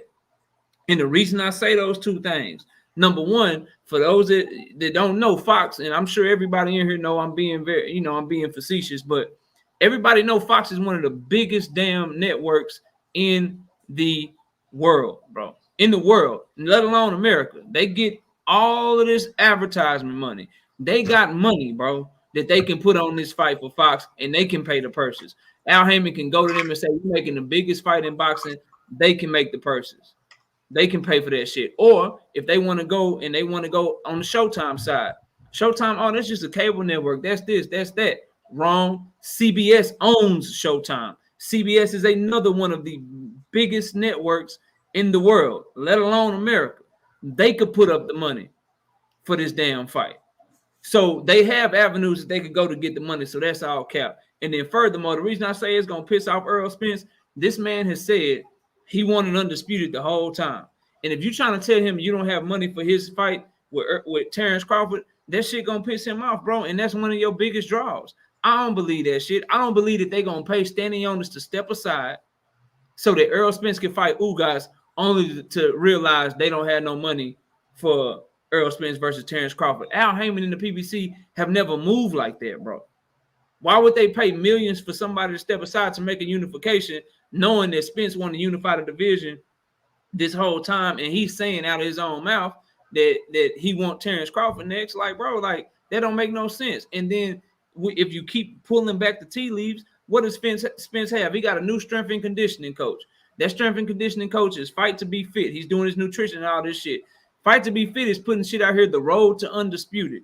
This is right. Spence's road to undisputed. You think he doing that number one without Errol Spence's blessing? Hell no, he ain't doing that shit without Errol Spence's blessing. You think Errol Spence ain't having him do that with his blessing. If he ain't talked to Al Heyman and Al Heyman ain't telling him this is the fight.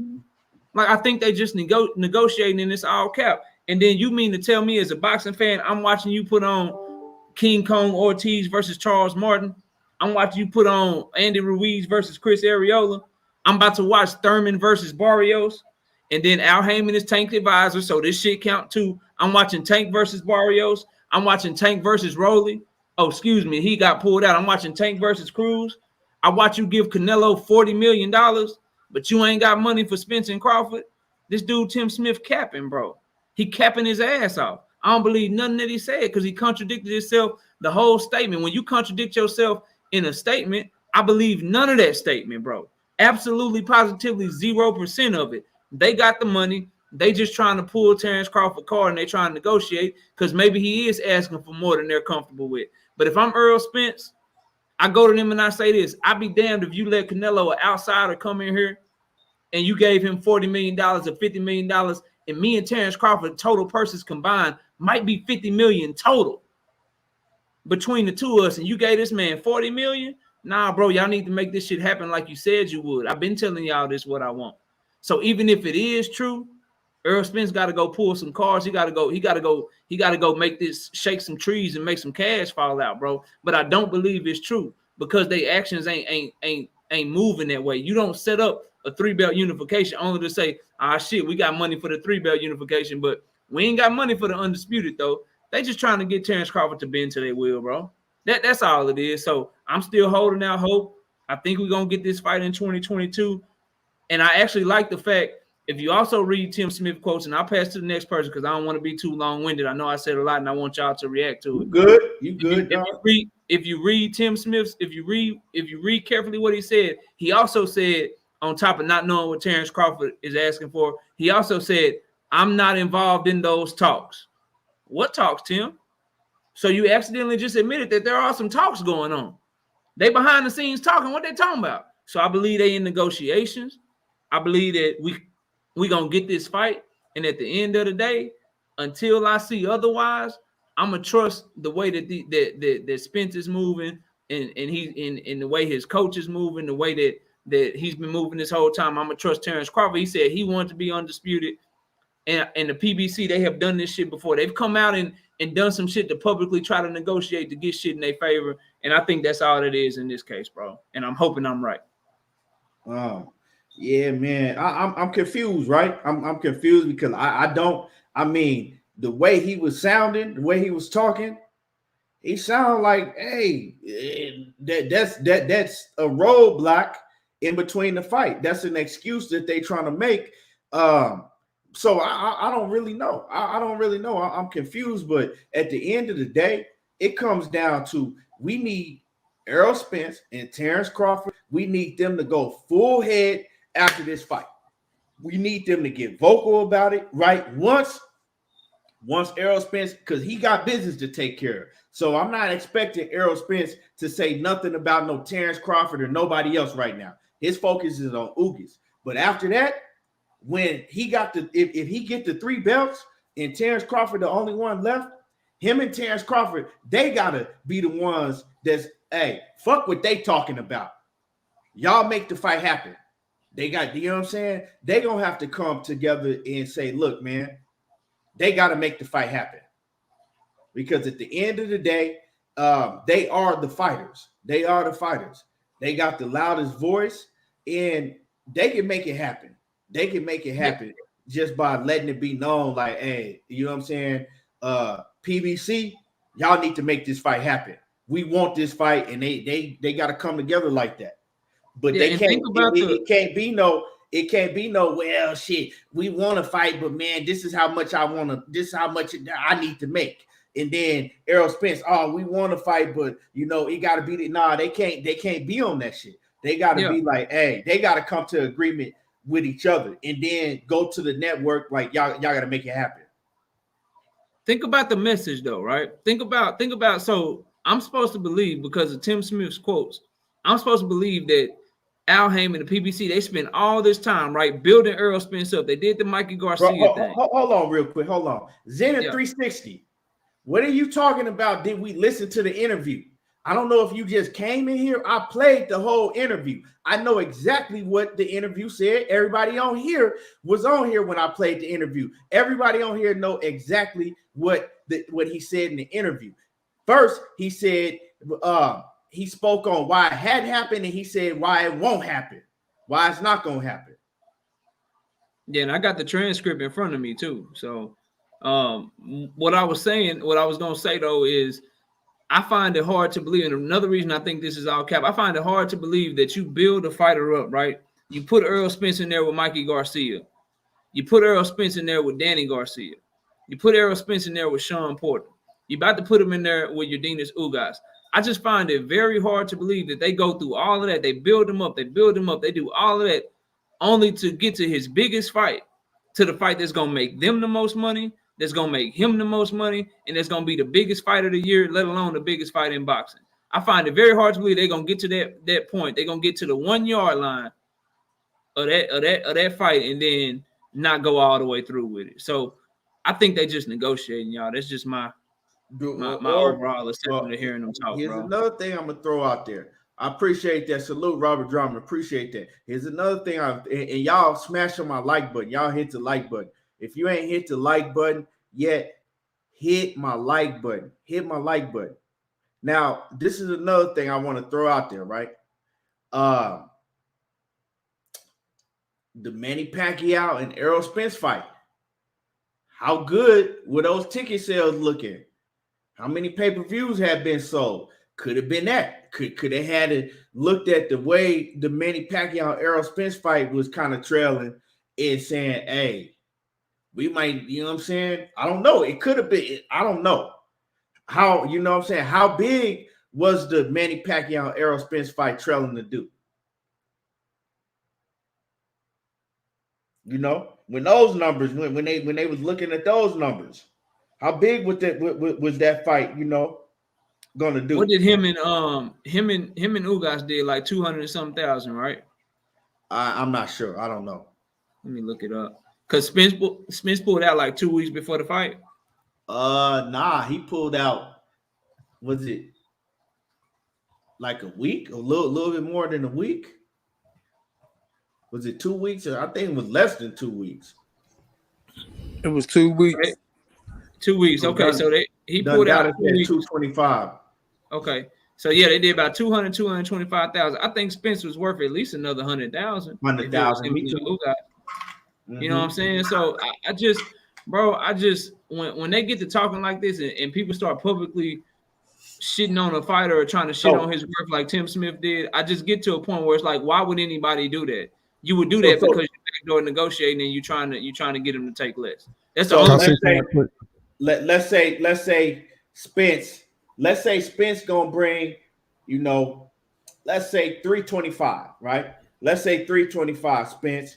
Let's say Crawford, he'll bring, you know, let's say 100. So let's say between just the both of them, right? Let's say 450, right? Let's say 450, right? And that's just the both of them with just, you know, regular fights that fans ain't really, regular opponents that fans ain't really caring about. Say so 450. You mean to tell me this can't get 200 extra thousand just off of the fans that, you know what I'm saying, that really been wanting to see this fight that don't never, you know what I'm saying, pay for pay-per-view? Come on, man. You know what I'm saying? Come on. Hey, Knockout, I got a question. The opponent has a lot to do with it. My bad, Scotty. What was you saying, bro? I didn't mean to cut you off. I have a question for you. The leverage part of it. Do you think it's possible that Spence and PBC negotiate 70-30 right now? Because look, this is validate my point. They've been in negotiation for several weeks. I mentioned this shit weeks ago that they was already in negotiation. Nobody ain't heard about it on here, so they didn't really speak on it. Well, I had said that a long time ago. Also, myself, Scotty. Okay, so Tim come out with it, and he goes back and forth and try to place the whole fight being in jeopardy due to economical reasons. But he lets you know, I'm not in those talks. That just goes to show you how he's all over the place. That just proves that they've been in talks, like I said. They've been in talks about this, and the talks is 70-30. And Bud Crawford don't want that shit. I'm telling you, it's gonna come out in the wash. I ain't worrying about it. But I want to ask Knockout, what do you think 70-30 is possible?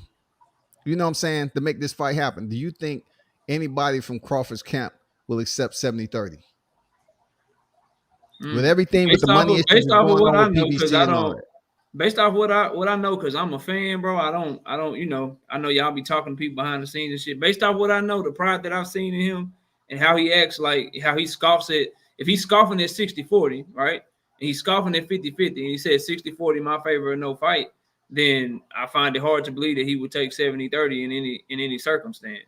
If you just ask in my opinion, because that's all I can give you, because I don't know. But now he's with his pride and how he been moving and what he been saying, I don't think he'd take 30%. I think Spence could have 3 belts, the Ring magazine. Him and Ugas could do 600,000 pay-per-view buys, and Crawford's still gonna be like, nah, I ain't taking 30%. Well, that's what I think. He said what about he 60-40? 60-40 possibly, right? What he said he wasn't taking 40. Again, based off of what Crawford said, he said no. He said he wouldn't take it. So I got to take the man at his word. He has come out and said, I think he put out a tweet. Somebody said 60-40, and he's like, ain't shit changed. And then he was asked in the interview, his most recent comments that I heard him talk when they was talking about these splits. The interviewer asked him, like, yo, what if Spence come to you and he say 50-50? He said, nah, they fight behind me. I'm done with it. So based off of what he said again, shit, I don't know if he takes 60-40 in Spence's favor. 50-50 is pointless for them to speak on it because it's not going to happen. I mean, PBC will do anything and everything. 50-50 is out of the question, but 60-40 isn't. Well, if it's out of the question, right, and I agree with you, right, why is he steady telling people he not taking 40%? If he knows, don't matter what he tells them. That's who it was. It was Akim Barat. Thank you, Leon. And I see Alfonso Morris saying 40. You know, Crawford will take 40, and I think Scott is of that mindset too. We have to go off of what he says. And again, y'all might know something I don't know, but he has said he won't take it himself, bro. So other than that, I don't know how much more clearer it can get that he ain't moving like that, bro. He ain't taking that shit. And it don't matter how much. I think what's happening is he playing nanny boo boo with the belt, right? And I hate to say that, but that's what it seemed like. Like, yo, you might think you got leverage. You might think you got all these numbers over here. That's great. Your fans is riding for all these numbers. You might think you got all them 3 belts over here, but I'm the final piece to the puzzle, homie. So nanny boo boo, give me what I want, and you don't get undisputed. Like, I think that's what he's doing. And hey, that's negotiating. And if it come down to Spence saying, look, man, I just want undisputed, I'm gonna go ahead, even though this dude don't deserve it, I'm gonna give him what he asking for, and just so we can make the fight happen. And I think Crawford and his team might be banking on that. But again, I don't know. Just from the outside looking in, it seemed like he like, yo, I got this WBO belt over here. I want to be undisputed. I mean, you want to be undisputed really bad. I don't give a damn about your heavy lifting. I don't give a damn how many times you've been on pay-per-view. You could outsell me 10 million to 1. At the end of the day, I got this belt over here. If you want it, you're going to have to make me a deal I want. And if you don't, then, hey, I was undisputed at 140. You know, like, it's just, that's what he owned, it seemed like. And if that, you know, more power to him, that's what he want to do, you know? I mean, if Spence does beat Ugas, right, 70-30 is more than, I mean, that's a great offer to me. 70-30 is cool. It's cool. Now, I mean, but he ain't. But Crawford don't see it that way, bro. And his fans and his team don't see it that way. That's just what now. Am I saying that he should go out there and offer him 70-30 because Crawford don't deserve? But I'm saying, yeah, 70-30, cool. Why would he turn? Because 70-30 is still way more money than you ever made, right? And you don't have Bob Arum in your pockets no more. So I don't understand. You would fight for much less than that. Bob Arum being in his pockets don't make sense if he said he was losing money off of it.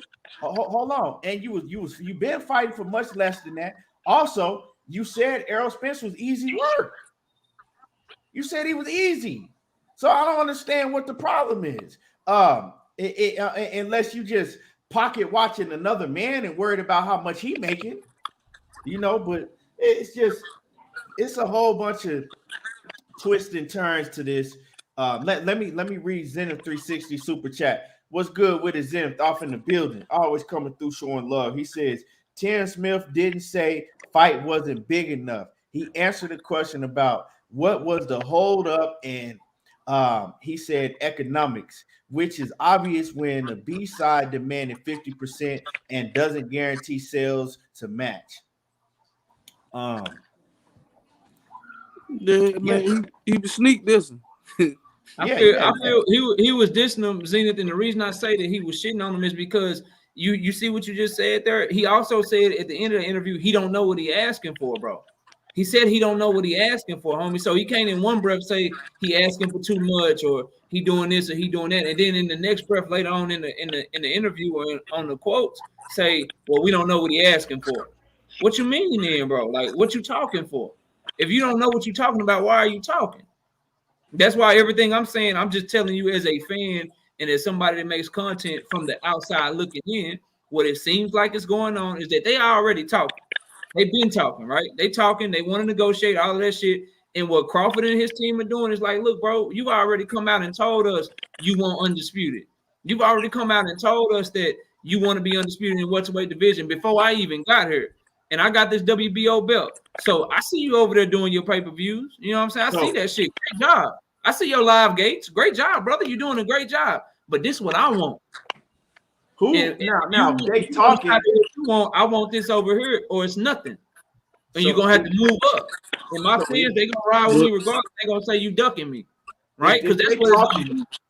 Check this out. So if they talking, who's doing the talking? Because we know that Bomac, who manages Terence Crawford, he on some fuck PBC shit. Terence Crawford on some fuck PBC shit. So who are they talking to? Are they just going through Floyd Mayweather? Probably so. Huh? They probably so. Is Floyd Mayweather delaying shit? Because that seems like the only person that they really have respect, for is Floyd. They fuck with Floyd, but they don't fuck. So I mean, we keep hearing that they negotiate behind the scenes. They've been talking, but who? Man, probably definitely not talking to Floyd. Well, who they talking? Who they talking with? World Combat. It's the team doing the communication between the teams, man. Bomax is included in that. Bomax included in that, but Floyd isn't. You mean between Errol Spence's team? Yeah, between Terence Crawford and Errol Spence. You talking about them two personally? Yeah, I can believe that. Talks behind the scenes been ongoing. I can hear that, but at the end of the day, you're gonna have to go through Al Heyman. Let me ask y'all this, that's bro. What he's saying, Scotty. I got a question for all y'all, bro. Who you think talking to Al?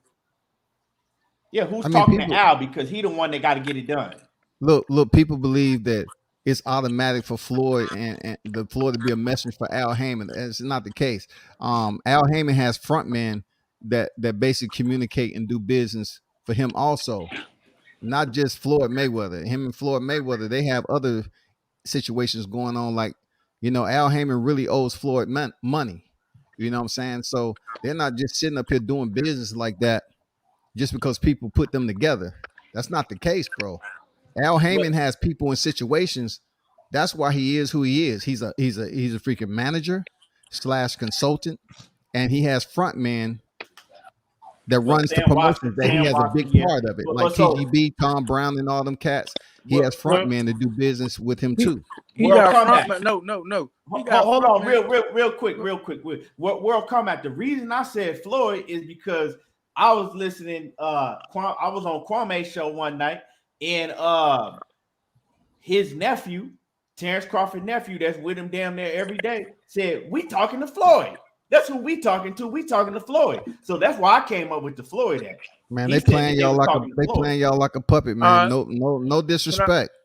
They playing y'all like a puppet, bro. Let me ask y'all something. So if let Batman go knock out. Go ahead, Batman. I was just gonna ask a question and let him cook. But go ahead, Batman. I'm gonna say this. Bro. He got front men in front of the cameras, but doing business, Al Heyman is doing all the business behind the scenes. That's untrue. That's untrue, right. Batman. When it comes to that paperwork, he's not doing all the business. He has individuals that work for him. He is the one to make the final decisions. Of course, he's in the decision-making process, but he isn't doing all the business. That's why he has a team. A lot of people don't hear about his team because all they talk about is Al Heyman. No, his team is the ones that he put out there on Front Street. Tim Brown, the one to get in front of the camera. Sam, the one to get in front of the camera. What's her name, man? God damn, I forgot her name. So Sam Watson's talking business? Or Nah, Sam he ain't Watson talking business. Okay, he ain't talking business. So exclude Sam said Watson. which What time? about Tom Brown? He Nah, ain't talking business out there in front of the camera. What's her name, man? It's two. It's Kelly the Swanson? lady. Kelly Swanson? She ain't talking no business. Kelly That's Swanson. Errol Swanson. God damn, what the fuck is her name, dog? My brother say her name all the time. God damn. It's her and her husband. They do a lot of business too, but Al is the one that makes sure shit happens, man. I'm trying to tell y'all. I don't disagree. Look, I'm not disagreeing with you on he make things happen, but you have to understand he's one individual that has multiple individuals working with him behind the scenes. He ain't just handling this load himself, bro. It doesn't work like that. He handles the major loads. The major Bro, loads. when you say major load, of course he handles the major loads, but to put it all together, he has individuals that's a part of his team there, Batman. All right, guys. So let me ask y'all this, bro, and I don't care who answered it. I just got a question because I have my own opinion, but I wanted to get y'all's opinion before I go. If it all comes out, they negotiating this fight falls through and it don't happen, and the numbers was let's go with the high end. The numbers was Spence's team was offering a 70-30 split.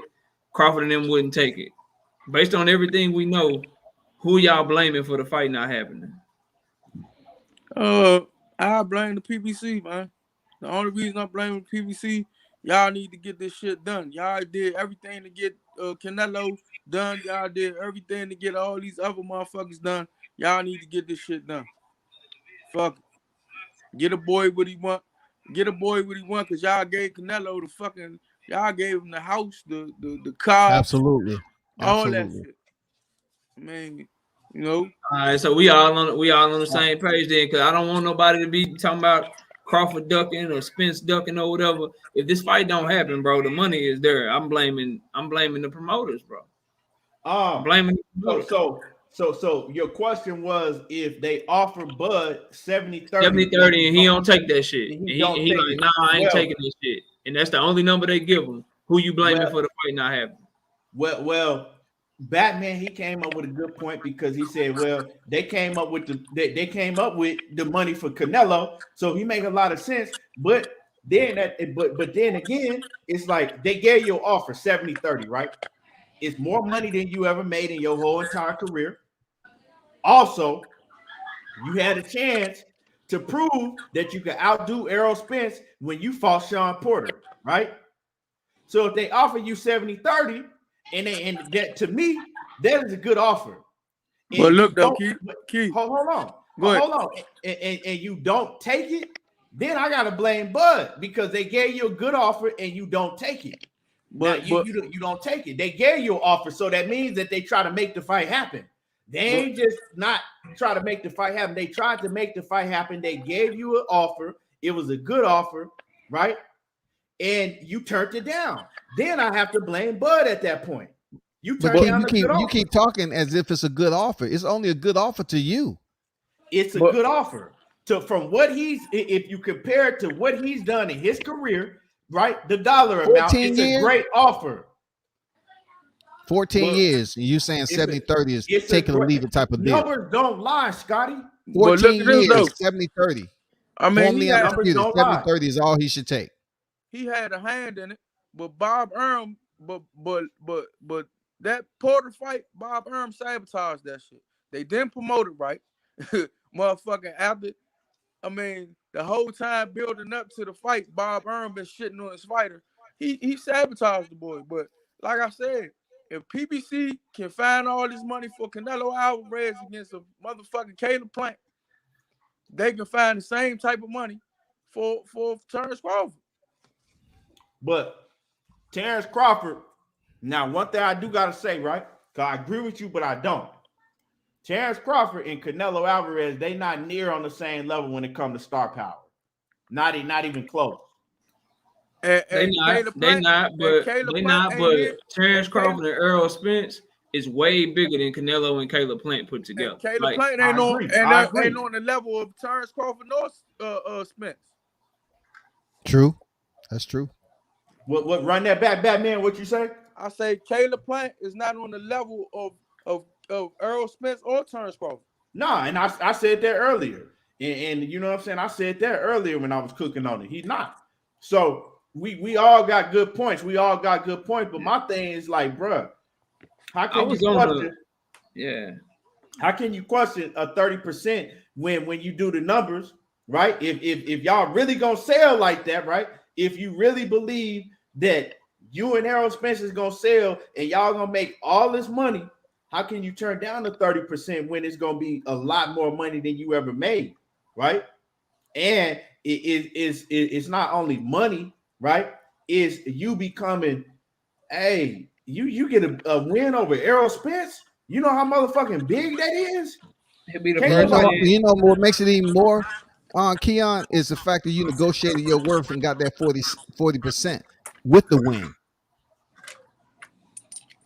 Yeah, but Not I'm that saying bullshit you talking about, like 30% take it or leave. Nah. If you turn, if they put it on the table, right, and y'all negotiating back and forth, and all of a sudden you like, you know what I'm saying, they not going no hard, fuck it, I don't want to fight. That's on So you. 10% is the end all be all. 10%, right? 30 to 40.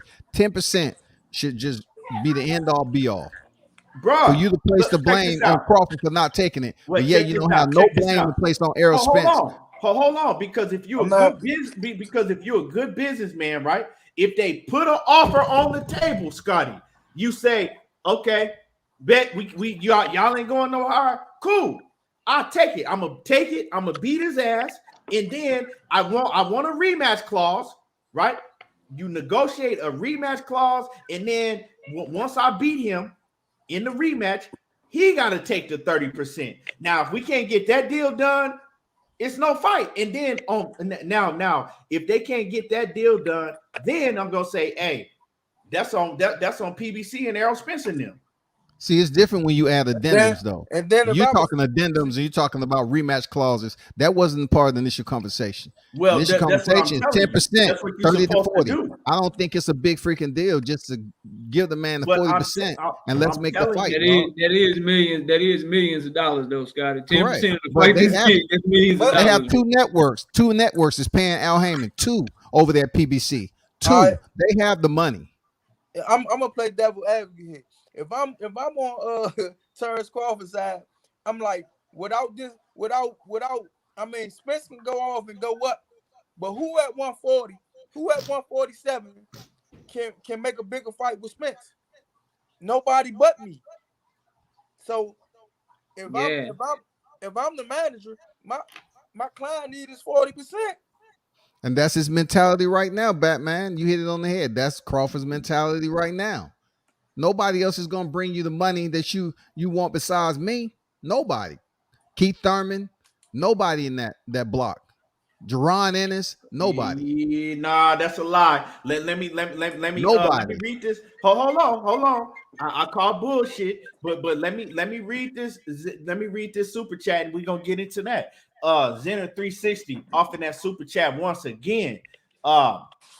Zenner says comparing Bud and Canelo makes no sense. Canelo nowhere near as much as a financial risk. Bud has never he says Bud has never turned to profit. So y'all expect PBC to make all the financial risk and none on a non-PBC fighter. Yeah, and that's another thing. He don't want to sign no type of 1, 2, 3 fight contract with PBC. He's the A side, right? Can I answer this question? Go ahead. Yeah, the answer is yes, because you reap the benefits, right? So you're the one it's gonna be on your platform. It's gonna be on your network. And Al Heyman and Bob Arum, they basically have to be forced to negotiate with each other. You know what I'm saying? So they didn't want Bob Arum in the picture, just like Al Heyman and the PBC didn't want Eddie Hearn in the picture when they was negotiating with Canelo. So yeah, if this fight don't happen, as the person with the platform, as the person with the power to make this fight happen, because you have the fighter who has a platform, and it will be on either Fox pay-per-view or it would either be on Showtime pay-per-view. So yeah, I would put it on them. And then comparing Bud and Canelo, it do make sense. They're both free agents, right? They're both coming over to make a big fight that your fighter can't get anywhere else. These are facts, bro. Like Caleb Plant couldn't get that fight with anybody else other than Canelo. He could not make that big of a bag. Errol Spence, Terence Crawford, he can't fight nobody else for undisputed, bro. If he beats Urdinas Ugas, the only fight for undisputed is Terence Crawford. There's no other ghost belt. You know what I'm saying? There's no other belt out there for him to get, bro. So yeah, if you Al Heyman, you gotta take that financial risk. And again, I say this again: if I'm Errol Spence, I'm looking at you sideways, bro. If I'm watching you risk all this shit for Canelo and Caleb Plant, then you ain't gonna risk this shit for me. I'm watching you put all these other bullshit ass fights on pay-per-view, and you ain't gonna risk that shit for me. Oh, I got a problem, bro. I got a huge issue. That's why I think it's all capping. That's why I think they just negotiating, bro. I think and listen to this though, knockout. All right, you can't compare them the Canelo, but Canelo check gonna pay for the fucking what y'all pay Canelo will pay for our whole fucking fight. Right, facts, bro. Right, and that's facts. But now, one thing that y'all saying is that he don't have no other opponent on PBC that can get him, you know what I'm saying, that can make a big fight like that. I don't agree with that because, you said at the 147-pound weight division. Hold on. And I know y'all ain't gonna agree with me, but this is a motherfucking fact. And right now he don't. At this moment he don't. But if Keith Thurman can do something big, and I know Knockout don't like to hear that shit. Hold on. If Keith Thurman can come through, if Keith Thurman can come through and do something real big, put on a spectacular performance in his pay-per-view, Keith Thurman and Errol Spence can still be a very, very big lucrative fight. I don't give a fuck what nobody look at your word. Keith Thurman and Errol Spence will still be a big, What's big lucrative fight. Though? What's lucrative, Keon? What do you consider lucrative? A big fight. Bro, it's all about how you sell it. It's all about how you sell it. Keith Thurman outsells Terence Crawford in matching up with Errol Spence if he has a spectacular fight over junior welterweight? You think he has that momentum going in there? It's all about how you sell it. He could because he talk a lot more shit than Terence Crawford. He do talk more shit. He do talk more shit. And he talked way more shit than Terence Crawford do, and it's a rivalry that's been going on longer than what Terence Crawford and Errol Spence had. And what's his numbers? What's his numbers? Thurman and Errol Spence was bigger than Terence Crawford and Errol Spence for a long time. Keith Thurman fell off himself only because Errol Spence was calling him out when he was unified, bro. I don't care what nobody's saying. Boxing fans, they have a short attention span. Keith Thurman can come through and he can make that a huge fight again. And I'm telling you that so don't that thing has act to materialize, like that. bro. It'll make money. Terence Crawford is his only option at 147. It'll make money, like but we're talking about 23. But it's not as big. I don't think it'll sell as much as Spence. You saying that now? You don't know that though. You don't know if Keith Thurman do some hogging shit, huh? He got a hell of a performance. Yeah, he got a. That's what I'm saying. I'm saying right now, 4 or 5 rounds, dog. Yeah, man, that's a whole nother conversation. I ain't gonna go there, but I mean, man ain't calling 30 minutes. I'm saying right now, yeah, you right. What y'all saying about Terence Crawford? Yeah, right now, but shit, we ain't even seen Errol Spence beat Ugas yet. Let's keep it 100. So what I'm saying is all of this shit is just some he say she say shit, right? But I'm saying that if Errol Spence beats Ugas, if Keith Thurman go out there and have a spectacular performance against motherfucking Mario Barrios, start talking that big shit like, hey, you know what I'm saying? I'm back. I was injured. That's because now I'm the old fucking one time y'all see it. Man, it's all about how you can sell. It's all and then Terence Crawford, he ain't really saying shit. We know how Terence Crawford temperament is. But Keon, it's all about how you can sell. Though? All right, what's his numbers though when he was unified? What's his numbers? What's these numbers at? Archive these numbers for me. He only had one fight. He only had one I know exactly. So archive, what he do? 500, 600, you can't ask me what his numbers are, and then we're talking about Terence Crawford. You can't ask me 900,000. what Keith Thurman's numbers Nah, are. yeah, when we What's his talking about numbers? Terence Crawford. 800, 900,000. What his numbers was when he Hey, did we that. can't talk about what Keith Thurman's numbers are Well, stop when we boosting talking this about man Terence up. Crawford in this Stop boosting this conversation. man up We like can't he's do coming that. back, and it's a hero story going on. And he fucked up the bag when he sit up there Bruh, and didn't boosting prepare nothing up. properly I'm for telling Pacquiao you and gave what up his can belt. happen. I'm telling you what can What about happen. the guy like Crawford who doesn't have to go through the hiatus and losing his more than belt Crawford do. to talk shit and come back? Keith The man is Thurman sells undefeated. more than Crawford do. He just do. He talks Who more sells? shit than Crawford do. Who sells? Keith Thurman? He sells more than Crawford do. He But we talks talking more about shit numbers than or we Crawford do. talking about words, trash talking? I mean, you talking about the promoting numbers yourself is there. further, Scott. Huh? He talking Promoting about ourselves. Okay, I'm glad y'all talking about promoting. How much talking does Lomachenko do? How much talking Canelo do? How much talking Canelo do? How much Lomachenko do? Running around the You know what I'm saying? football field. How much does Canelo, the pound for pound, how much talking does he do to sell fights? How much talking does Gennady Golovkin do when he was fighting Canelo? I'm about to tell you. Man, y'all always put that burden on black fighters to show out and tap dance and shit. Let me read this super chat. D-Lo, hold on. Let him catch a super chat, man. The super chat. D-Lo 404 Boxing says 10 Crawford position could be Spence. He says could be Spence, can just leave 147 almost undisputed. They both make or he says they both make or miss biggest fight / payday. Both have leverage.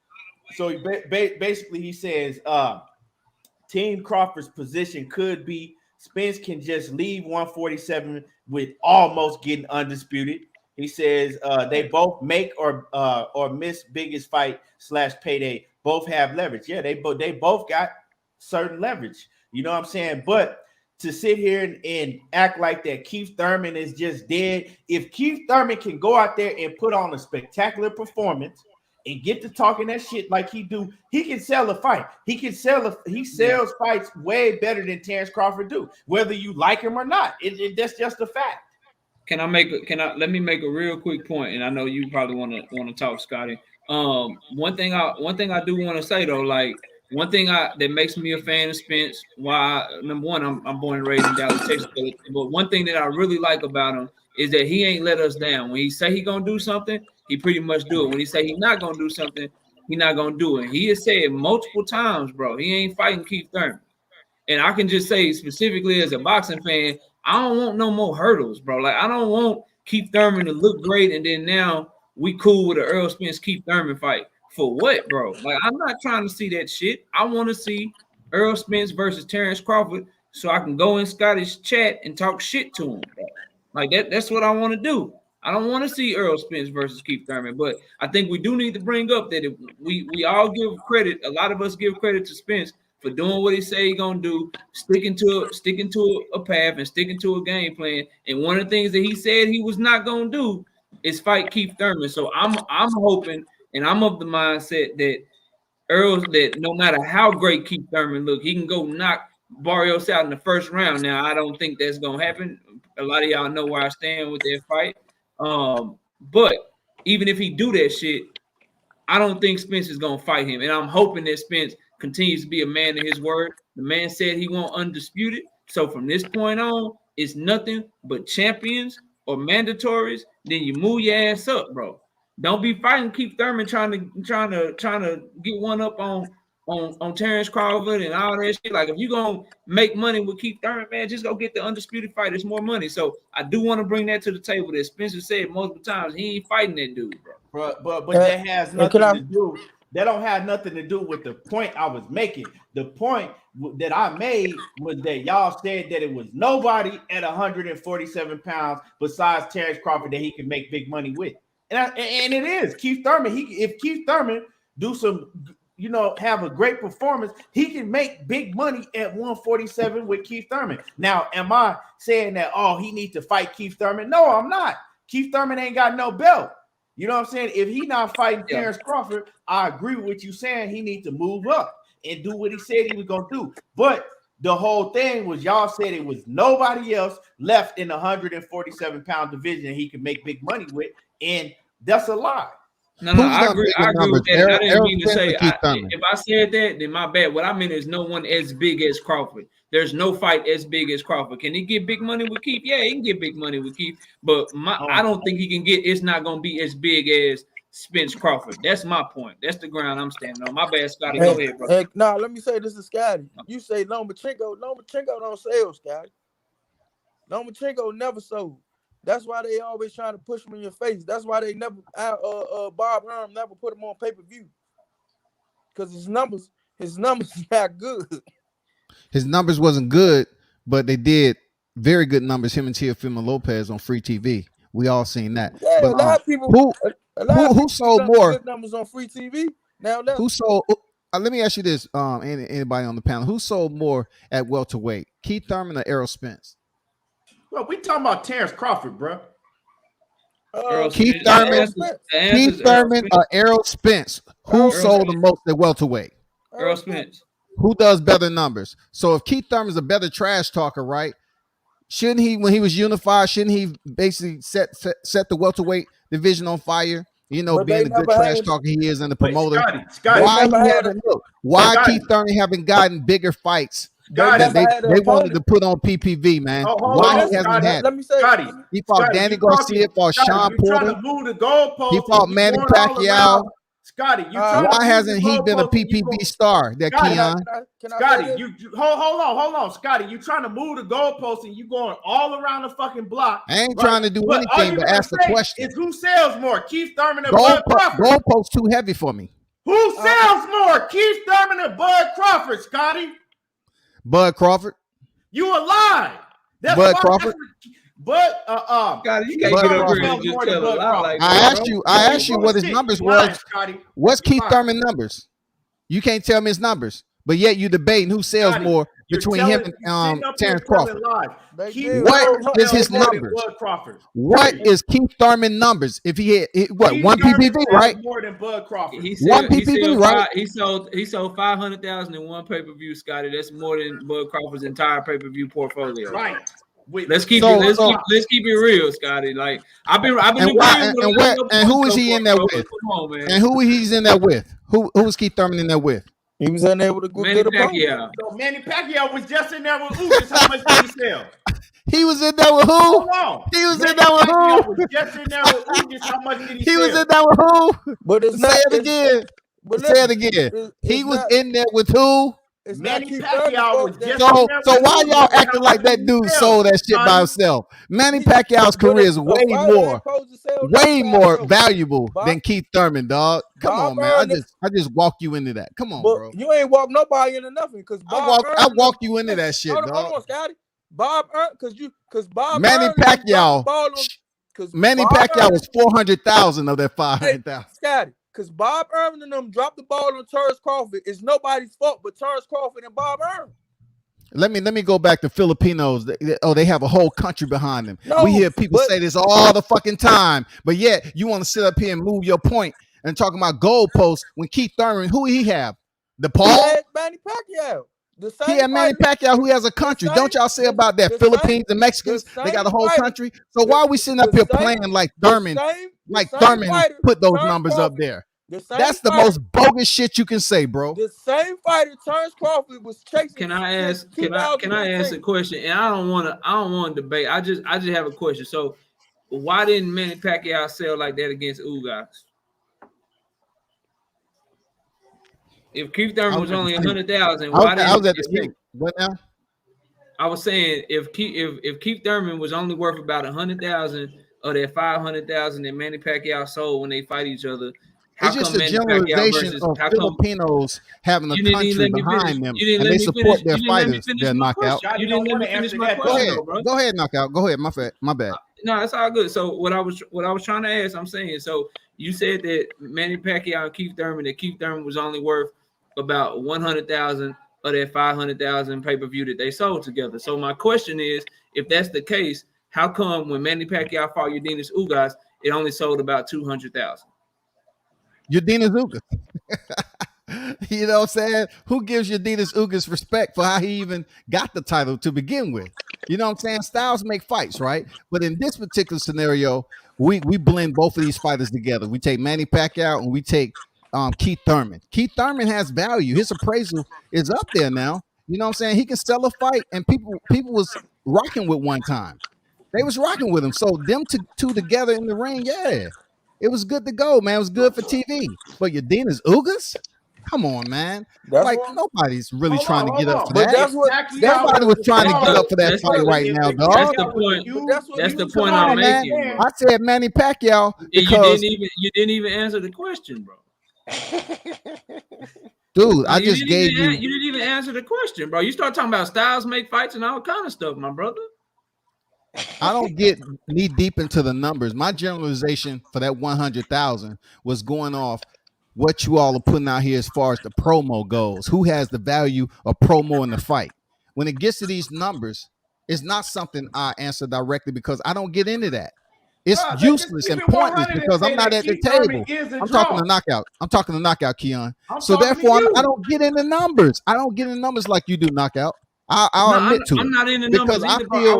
I was just asking you a feel it's question based on pointless. what you said, Scotty. Like that's all I was trying to do, bro. Because That was I'm just just trying a to point out to you generalization. the difference. Like you were shitting on Keith Thurman, right? Because you came out and you said something that we know is patently false. You said that Terence Crawford sells more than Keith Thurman, and you said that Keith Thurman was only worth about 100,000 of the 500,000 pay-per-views that Manny Pacquiao sold, making him worth what? 400,000 pay-per-views. So as a result, then Ugas Ugas and Manny Pacquiao should have sold more, bro. And my question is, because you're if not Keith adding Thurman on to what I said like that, about why didn't Filipinos. it sell more, bro?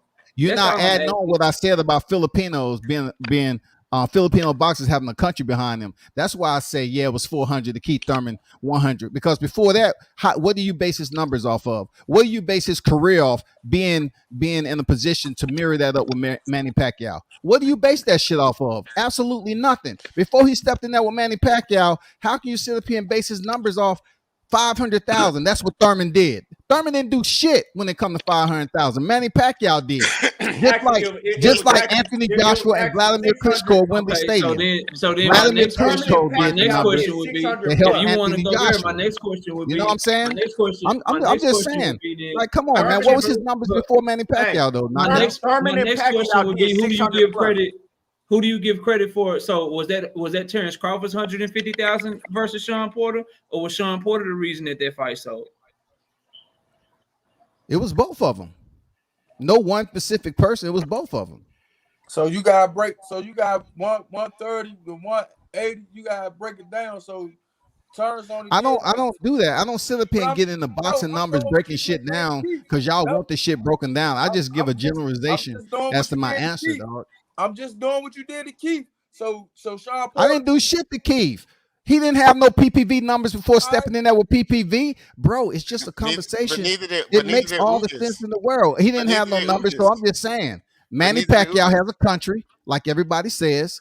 Why is it different when we're talking about Keith Thurman, just to make a point? He still has a country behind him. Can I make my point? So when Sean Porter fought Keith Thurman, Bud Crawford, and they both sold the venue, so both of them had what the jump was 130, 190. I'm gonna give it 130, 190. So both of them sold what 80.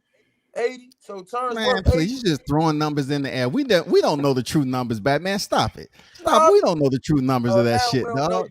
Well, I just want to know the true numbers. Stop it, dog. Stop it. Stop it, dog. Y'all don't know the true numbers. Period. What's up, Lloyd? What's up, Kwame? I'm still trying to figure out why Manny Pacquiao only sold 200,000 against Ugas. For some reason, I never got. For some reason, we heard this long ass soliloquy about everything else, but that.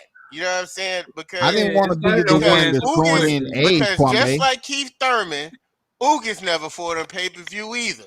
And when he fought Manny Pacquiao, the nigga sold 200,000. Nigga didn't sell 200,000. They sold 200,000. What happened to the Filipinos? He's a Right? much older fighter with no belt, dog. So What are the you talking Filipinos about? He still just supported beat him. Keith Thurman. They What are you still talking support him, about? but he old as dirt and he was coming off a long hiatus, bro. Come on, man. They ain't gonna just give away that money. Oh man, Please. Hey, No, Come Manny on, Pacquiao man. got to Scotty follow win. like He He'll was do coming off a anything long to take hiatus. Hey, He got damn Terence 48 Crawford years Manny, old. his number. Come both on, Manny and Keith, Whatever both it He's Manny takes. and Keith 48 had years fought in old, 2 dog. years. He Both been Manny and he Keith been out the was ring coming off forever, hiatus dog. when they fought too, bro. Like He they came was in that coming off motherfucker hiatus. smelling like liniment. Stop it. Come on, Hey, bro. Scotty. and you Scotty. ain't. But listen, Hold on. hold on. Let me Hold say on one real thing, quick. Keith. I just Keith, got a let me quick say question. one thing before I go. Hold on. I gotta ask him a quick question, man. Go ahead. Scotty, man, is Terence Crawford and them putting you on the team yet, man? Because them Rudy Poots that they got over there, man, hey, they can't fuck with you, Scotty. They can't hold a candle to you, man. I Is don't they need to putting be you on on the any team team. yet? I'm on my team. Huh? I'm on my team, dog. They ain't Nah. put you on the team yet? I'm not Nah. on the team, dog. Well, I that's why support we the gonna team. fuck with Terence Crawford. I Go ahead, support the move team. along. I Move support along. the team. Okay, But go ahead. all right, listen to this though. God dang, Keith done threw me. That's what they do, bro. You gotta hold on to your point and keep it in your head, man. For real. You gotta keep it on Shit'll go rapid off fire, on the Batman. tangent. Come on, bro. You get a haircut and you like Samson. All your strength was in your hair, dog. It's gone. Nah, Keith threw me off. I had the motherfucker right here in the middle of my forehead, man. Scotty good at that shit. You'll try to bring a point to Scotty. Scotty will talk for 5 straight minutes. You'll forget what you asked his ass, bro. I'm on to you though, dog. I'm on to you. But, Go man, ahead, Batman. We still waiting on your point, bro. Man, I'm trying to get it back. You was talking about Antoine Russell at junior welterweight. Hey, man, tell Al Heyman stop bullshitting. Savage. Stop bullshitting. He is savage. On bro. who? On Antoine Russell. Go ahead, put him in there with some of the best fighters in the weight class and see what he do. Man, everybody As else. long as Antoine don't try to move up there and fight Bud, we good. Man, he can fight Bud, motherfucker, Boots, whoever y'all want to see him fight. Man, this has been a decent conversation, man. Don't mention Boots, man, because that's not even topic of discussion, Let me dog. super chat. Don't get Why Keon. we Don't can't get even- Keon what you started gotta on that get- Boots what you shit, gotta dog. get Get is super Boots, chat man. real quick. Let me bro. read the super chat, y'all. My man Free Smoke in the building. He says, "Bro, I was looking forward to you breaking down the Porter fight with Bud and EJ round by round. Is that something you still gonna do?" Oh yeah, I'm definitely still gonna do that. I couldn't do it, man. I couldn't even get up out of the bed. Just COVID shit had me down. So tomorrow, because I need energy for that one. You know what I'm saying? We're gonna have to bring all the energy in the world for that one. So tomorrow I'm gonna see how I feel. And I think I might have a special guest on tomorrow. So Wednesday. So I'm gonna do it this week for sure. But I'm gonna Appreciate let it, y'all know Keon. a day ahead of time. But when It's gonna be a fire ass show, bro. I can't wait for that shit. But when you say you was gonna do that, I had went on it and went down and looked at both the fights and took down notes. But man, when I'm gonna just say one thing about the joint, it was a different Sean Porter because We gonna, but Batman, that's why we all gonna watch it together, and we gonna see. Because I don't want nobody swaying nothing. Like I haven't watched, I ain't looked at it, so I don't know. I could walk away saying, "Hey," but you know, Are we what I'm talking saying? about the Like, Crawford Bud was Sean way Porter better. fight? Yeah, they gonna break down the Crawford Sean Porter So fight and what the we gonna Spence do? Sean We'll Porter come back, and I was actually gonna contact you because I want you to be a part of the panel when we do this, right? Because I kind of want to have a mixture, people that fuck with Bud, people, but we got to be unbiased when we do this shit. So what I'm gonna with do? a pro Spence. Yeah, I got it. Nah, I'm not. It ain't this not gonna be a panel about pro nothing. It's gonna be unbiased, and so what I'm gonna do is I'm gonna because we hearing a lot of people talk about the Terence Crawford versus Sean Porter fight and the Sean Porter versus Errol Spence fight. And we hearing a lot of people talking about who did it better, besides the stoppage. Besides that, we hearing a lot of people talking about who did it better. And then we hear people say it wasn't the same Sean Porter and back and forth and vice versa. So what I'm going to do is I'm going to do a show and I'm going to show both fights on the screen, right? I'm not gonna monetize the channel, so I'm gonna show both fights on the screen, And so how we're gonna do is we're gonna watch them both round by round. So we're gonna watch one round one of Terence Crawford and Sean Porter, right? And we're gonna say who won the round. And then we're gonna go to the round one versus Sean Porter and Errol Spence. And we're gonna go back and forth each round, and we're gonna give our scores, and then we're gonna, find out, did we see a different Sean Porter? Was Sean Porter looking different in the Errol Spence fight than he did in the Terence Crawford fight? Who had a better performance in both of those fights? So we're gonna be able to break it down, round by round, and it's gonna be a hell of a show. I'm excited for that show, man. Yeah, that shit gonna be fire. Non-biased, and it's right there in your face. So if you being biased, whether you like Errol Spence, whether you like Terence Crawford, if you being biased, everybody gonna be able to see it, bro. That's why I want to put it in everybody's face. I know numbers don't lie, Keon. Numbers don't fucking lie, dog. Bro, what are you talking about, Scotty? Numbers don't lie in both of those fights, bro. Figure it out. Numbers don't lie. You just said the numbers don't count. No one know the real numbers. Numbers don't lie. When the fight ends in 10 and go the distance, numbers don't lie. Let me get to the super chat. Zenith 360 off in that super chat again, man. I appreciate you, man. He says Spence was out over a year and did 300K in a pandemic with Danny. So why couldn't a legend like Manny Pacquiao do that after a layoff with Ugas after doing 500K with Keith Thurman? He says if Thurman wasn't a factor. And I mean, make it make sense. You know what's amazing? Where they always rounding up 300K, 500K. It's never really the true numbers. It just sounds good for conversation. Well, Terence Crawford shit is rounded up. Terence Crawford shit is rounded up too, and he didn't really do fucking 130. What was those numbers? I heard 35 to 190K. Which one is it? 35 to 190K. He didn't really do 190. He did 100,000 since we rounded shit up. Oh, 100. So you want to play 100,000. You're gonna take 90 off the top, huh? So Free Smoke in the super chat. Also, my man Free Smoke back in the super chat. He says, "Okay, bro, I had to." He says, "I had that too. I'm glad you feeling better, my brother, and salute to all my brothers on the panel. Salute to you, man. Appreciate you coming through, and we definitely gonna do that show this week." Numbers don't lie. 2 knockdowns and 1 goddamn. What you had, the flu, Key? Nah, I got COVID, bro. Oh yeah, I think I didn't take the test, but I had that. I took the test. So yeah, I tested positive, man. When your symptoms started? Oh man, to tell y'all the truth, bro, when I was doing this live show on Friday, like I started feeling bad doing the live show. But I was like, man, let me get some water when I get off the show, and I'll start doing better. And I just got worse and worse and worse. By the time the nighttime hit, bro. Man, I was down and out. Yeah. Saturday, I could not get out of bed. Yesterday, I couldn't get out. Today, I'm starting to feel a little better today. Good, yeah. Same shit happened to me 2 Fridays ago. I was doing a show. Next thing you know, I got lightheaded, started sweating and shit. Fucked up, man. I'm just recovering now. So what I've been doing, man. What I've been doing to fight this shit. Thumbnails? What I've been doing to fight this shit is I've been drinking a lot of coconut water, keeping myself hydrated because coconut water got a lot of minerals and electrolytes in it for you. Yeah. So I've been drinking a lot of that.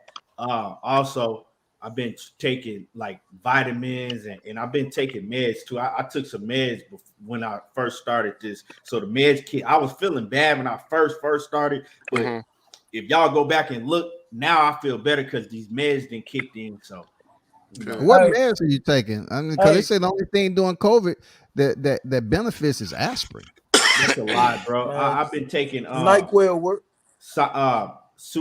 Without putting yourself to sleep. I've been taking Sudafed.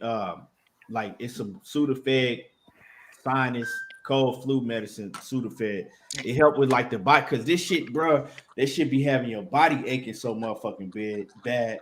But yeah, I had it. I was out for like 3-4 weeks. Yeah, I remember that, bro. I think you had that other kids, man.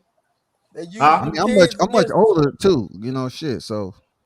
Hey, they tried, Batman. They tried that shit. I put all my kids in homeschool. Y'all got me messed up, bro. Shit, what? Yeah, bro. Because I think I got it. I think I got it from my kids, bro, coming, you know what I'm saying? And you can't help it. If you got kids that go to school, you can't help it from getting it from them. Facts. Right. Shit, I'm about to take my son out of school. Fuck that. Bro, that's So what you I did. you teach on school knockout? So you Nah, teach they on got school? bro, there's so many programs you can do. Like they go to it's like an academy or whatever, all their classes online and shit. So they take all their classes. Oh, I got shit. them all laptops Hey. and shit, and they do all this shit online, bro. Hey, Picasso said, I just drink Jack Daniels. Man, I don't really drink like that, bro. I rarely drink.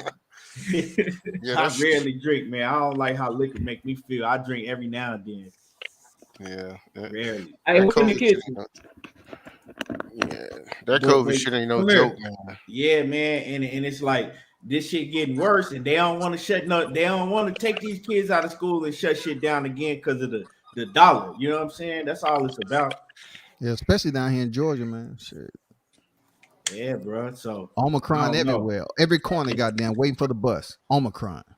bro, it's crazy. They said 'cause Georgia, I know so many people Georgia that got it. shut down. I know They so many was people. shut down. They let them back into school, man. Bro, I'm over here in Texas. You know, it's the wild, wild west over here, bro. They don't wear no masks. They don't mandate shit. Ain't no capacity on how many people you can have in the building. That's why a lot of the boxing and shit, that's why it was always here in 2021, bro. Because Texas let you do what you want, bro. Yeah, They let you come through. it's so many people that got this shit, bro. Like, man, I can't even count. I lost count of how many people that I know right now that got it, and I'm like, this shit ridiculous. To me, it's worse than it's When it at an started. all-time high to me. Yeah. They probably just ain't making it seem like that, but it really is. Did you Bro, got your my shot office yet, had man? my office had a holiday party and shit, and they wanted us all to come to the holiday party. I said, hell no, I ain't going, bro. Damn near my whole office got sick from that fucking holiday party. I said, y'all gotta be crazy as hell, bro. Right. Damn. You got your vaccination yet, Keon? I ain't fucking with that shit, bro. I'm cool on that. I ain't fucking with that vaccination, bro. I'm you know what I'm saying? I get it how I live. I ain't fucking with that. Maybe I get it how you live. All right, for sure. Maybe, you know what I'm saying? Maybe 4-5 years from now, once I see how y'all do, I ain't gonna be the deactivated. Eulogy before you get your shit. All right. I'm gonna see how you. Now I know your intentions. Now I know your intentions. I'm gonna see how Scotty doing. But the truth is, I'm gonna see how Scotty doing 5 years from now. Huh? But the truth is the fact that you caught it. They already did studies that the antibodies that you get from actually getting it and fighting it off is stronger than the vaccine. So yeah, you know, every 5 seconds they want you to get a new fucking shot because half the people who sick, most of the people who sick right now have it.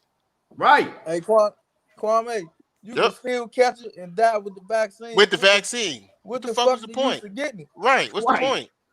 Let me tell y'all something, bro. I ain't telling nobody what to do. So if you got the vaccine, talk to him. I know you about to go with it. I'm not gonna disclose my status. What I am gonna say is this: anything that they give your ass that's free, if the shit was so good, bro, they be charging your ass for it, bro. Right. The fact that it's free, everybody don't have healthcare knockout. I know you about to go there.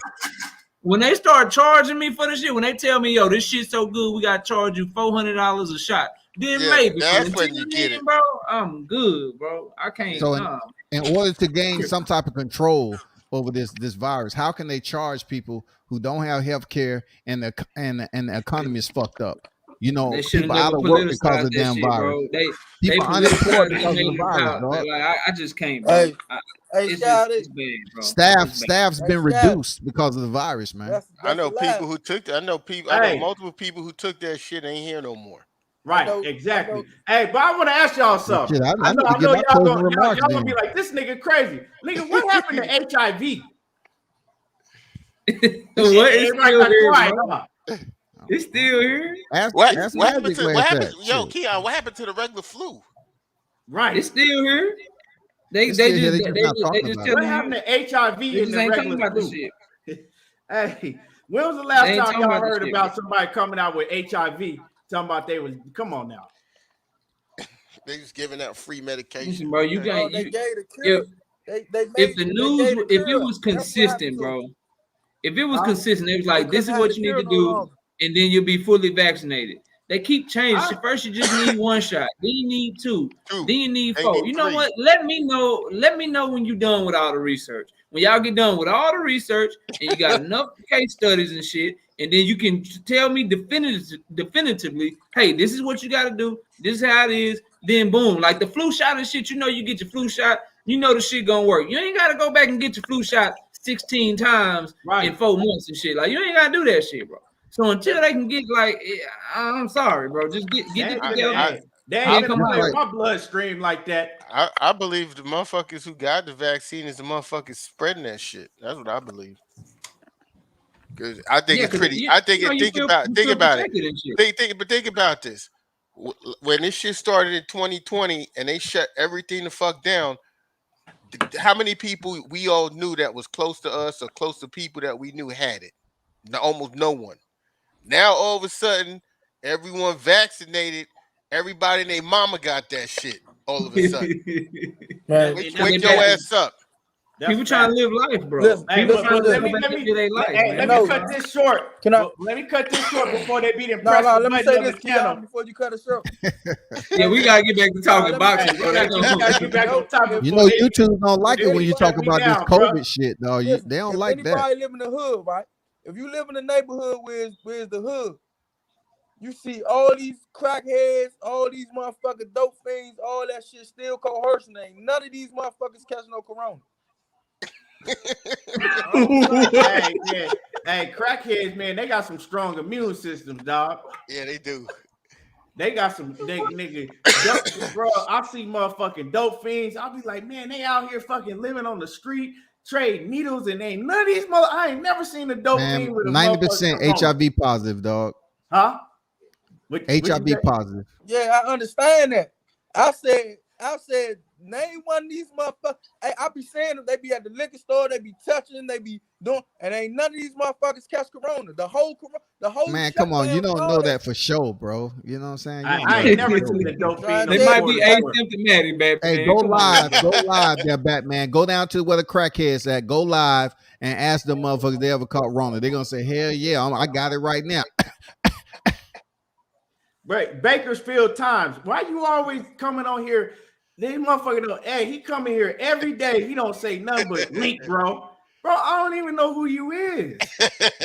Bro, I'm not finna drop you no link. Why you coming here every day talking about link, bro? You trying to come cook, bro. Sound like a I guess he's the co-host of the show now. I guess Bakersfield Times is the co-host of the show now. So start tomorrow. He's taking over the show. Link, bro. Hey, bro. It's a lot of. Go ahead, bro. We gonna have to cut the talk out. They gonna be, you know what I'm saying? Y'all gonna be like, man, well, what happened to everything boxing, man? I knew he had a channel. This shit was, man, his channel ain't up no more.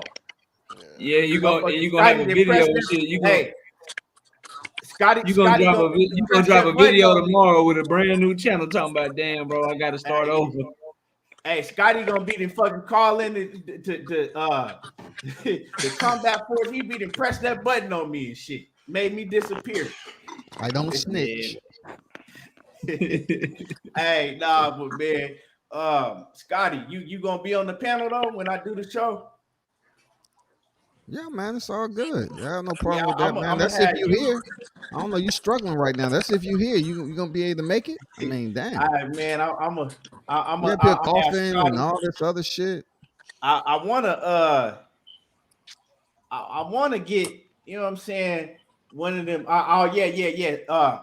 I know I'm gonna have my man Knockout if he could do it. I don't know if Knockout could do it, but I know my man Batman gonna be on the panel when we do the show. And Kwame, I want you to be on the panel, and if you could get Drico or Goon or one of your other brothers, I know they huge Terence Crawford fans. I need to get Bernie the Boxer on here too. Oh, hey, you ain't gonna get Bernie the Boxer. I need to get somebody that's neutral. Hey, nah, Bernie. Did you just say Bernie the Boxer? His trader is neutral. I need to get somebody that's neutral, especially in the company that I'm with now. Especially in this company right now. I need to get somebody that's neutral. I need to go get Derrick James, someone who's neutral. Right. we don't have all night for him to get 1 point out, dog. Leave him off the panel. He gonna take him forever. But Bernie will be neutral, dog. Nah, yeah. Shit. What? Hey, nigga, Bernie gonna break his screen the first round. He see Errol Spence. As soon as he see Errol Spence get through the ropes, motherfucker, Bernie gonna blow his whole goddamn top. Fuck this pussy ass, bitch ass, hoe ass, faggot ass nigga. He probably That's about drinking. right. He probably That's about somewhere right. drinking right now. You know they love to bring up. Yeah, look at him. He drunk right now. Look at the stare down. He drunk in the stare down. We heard he was back there with Derrick James drinking motherfucking vodka. They do not like Earl, bro. Hey, Scotty. He got vodka in the water bottle. Hey, Scotty. Yeah. Man, they do a lot of telling over there, Scotty. Who? Bo Mack and Bernie. No, they playing y'all. They puppetizing y'all, man. Y'all shouldn't latch on to everything they say, must be bro. a part of For the real. team. Scotty They a part of playing the y'all, team. man. They Tell telling him. you false information, just playing with y'all emotions, Hey, dog. Scotty a part of what I'm saying. They do a lot Scotty a of part of telling Team over there, Blood man. and don't want to tell nobody. Listen, before Earl got in the car accident, they put it out there that he drank. They do a lot of telling. Well, you can go back to Floyd Mayweather's Mitt, man. He said that Earl was drinking long before that. Hold on. We ain't finna change this show into he said, she said, Errol was drinking. No, that's true. We can do that on. We can do. Hold on. He dropped the Hey, dime. y'all can continue that conversation on World Combat Sports. I don't talk about people's personal lives over here. I ain't finna do that on here. Hey, Scotty, stop it, Scotty. Hey, Scotty. Don't do it, man. Don't do it. The last time I was on that, be like Spencer Holics. No, like, bro, we know what you're doing, bro. Stop it. Hey, we not finna do that over here. Don't. No, Scotty said they don't talk about personal life over there, man. Scotty is wrong, man. Man, Batman was on, but Batman let a female sabotage my channel, a white female at that. Criticize my military career and all that. He let Destiny Black come in there and sabotage his mind, dog. Hey, Scotty, he let Destiny Black sabotage him, dog. We got a code over here as black men. We got a code there. You gonna call that woman a white female? Yeah, she white, dog. Here we go. Here we go. I told her she was white. Hey, y'all hit my like button. Scotty over here tripping again. Batman over here letting the white female influence him on a brother's channel, man. That's just goes to show you we ain't came nowhere. That woman like that and call her a white woman, man. Hey, if y'all go see what that woman told me to do, and I did it, but I'm not gonna explain it over here because that was over there. That shit happened over there, and I'm gonna let it stay over there. But that shit was wrong, man. But I thought we was cool as far as brothers, man. I didn't even bring it up. You let a white woman influence you to sit up here and talk bad about another brother's military service, bro. I didn't think that was in you there, Batman. No, y'all got into a military beef, Marines over Army, and she got out on you. No, Batman kept saying, "Oh, look what I found on Google. Look what I found on Google." He wouldn't let it go. We was on that motherfucker Keon for 6 hours, dog. You said Batman was over there tender dicking? Was Batman over there tender dicking? He was infatuated. He was enamored by that shit. He was mesmerized by Destiny Black. They said you was over there tender dicking. No, I wasn't. We was arguing at first. Look it up, Black Man. Look it up, Batman. Okay, hold on, that Destiny. No. Yeah, she's right. Nope. Yeah. She just kept, Keon, she just kept saying about this certain situation. She just kept saying it through the live. So I say, man, let me go see what this woman talking about, man. But I'm gonna leave it alone. I'm gonna leave it at the show. Leave it alone, Scotty. Yeah, because it's gonna make you look a little zesty there, Batman. That's why you're gonna leave it alone. It's gonna make you look a certain way, bro. What's up? Batman, was you secretly trying to drop something down in her? You was tender man. Nah, man. I don't even know what the woman looked like. She had her avatar. I don't know what she looked like. Please. Avatar ain't stopped nobody yet.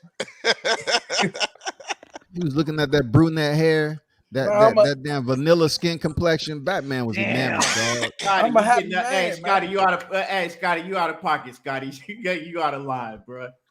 Oh shit, Scotty, you crazy. Scotty is out of Scotty is out of pocket. If with the fuck I seen, that shit was wrong, man. And I'm believing it that. Don't stop shooting subliminals, Batman. Tell him what you talking about, Batman. Stop shooting subliminals, bro. All right. So Scotty want me to J.A. Dixon said Marines all day.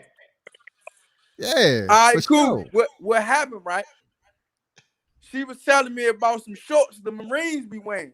They be wearing shorts that don't even Males, come past, right? that don't Males, even come right? past their upper thighs. They got a crease in the side of the joints. Them joints small as shit. And I told Scotty, if he was wearing them joints, he wrong as shit. Cause I would have got, what you call that shit? What you call that shit? Oh my God. When you get kicked out the army and gotta go to the jail? A dishonorable discharge. Yeah, dishonorable Court discharge. martial. I'd have got on court martial. That'd have been me. I can't get exploited like that. Hey, Scotty.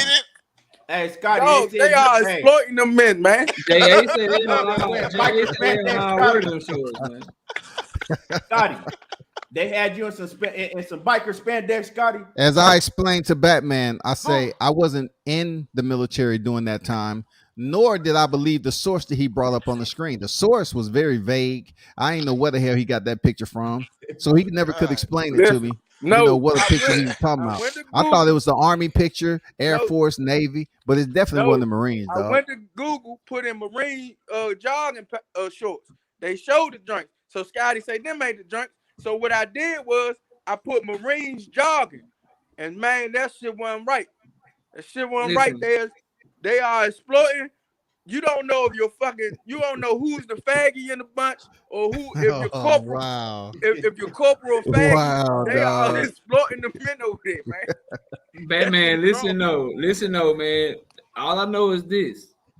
When we go to war, the Marine be the first one in the combat, bro. So first one, Batman. The first one. Like, you can say Army is, you can say Navy that, you can say Air Force this, Air Force that. They send the Marines first, bro. They need to get the Marines some bigger shorts, man. That's the only thing I got a problem with.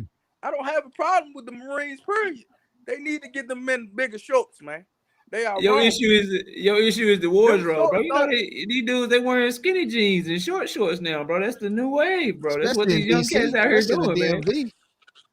Skinny jeans started in the DMV. No, they don't wear skinny jeans no more here, man. They don't wear that shit no more like it was at first. Scotty, they said this was y'all motherfucking anthem and shit. Don't do that. Oh man. Well, no, listen. Okay. Hey, man, they wrong, man. I'm not talking about Scotty and them. The Marines are wrong for making men wear shorts that fucking small, dog. You saying you prefer the Army uniform? That uniform is cool. The Marines, their uniform ain't doing it for you. I got you, bro. That shit ain't doing it for me, man. Y'all stupid, bro. Hey, Scotty, don't let me find out y'all anthem is raining men. Come on. Shit.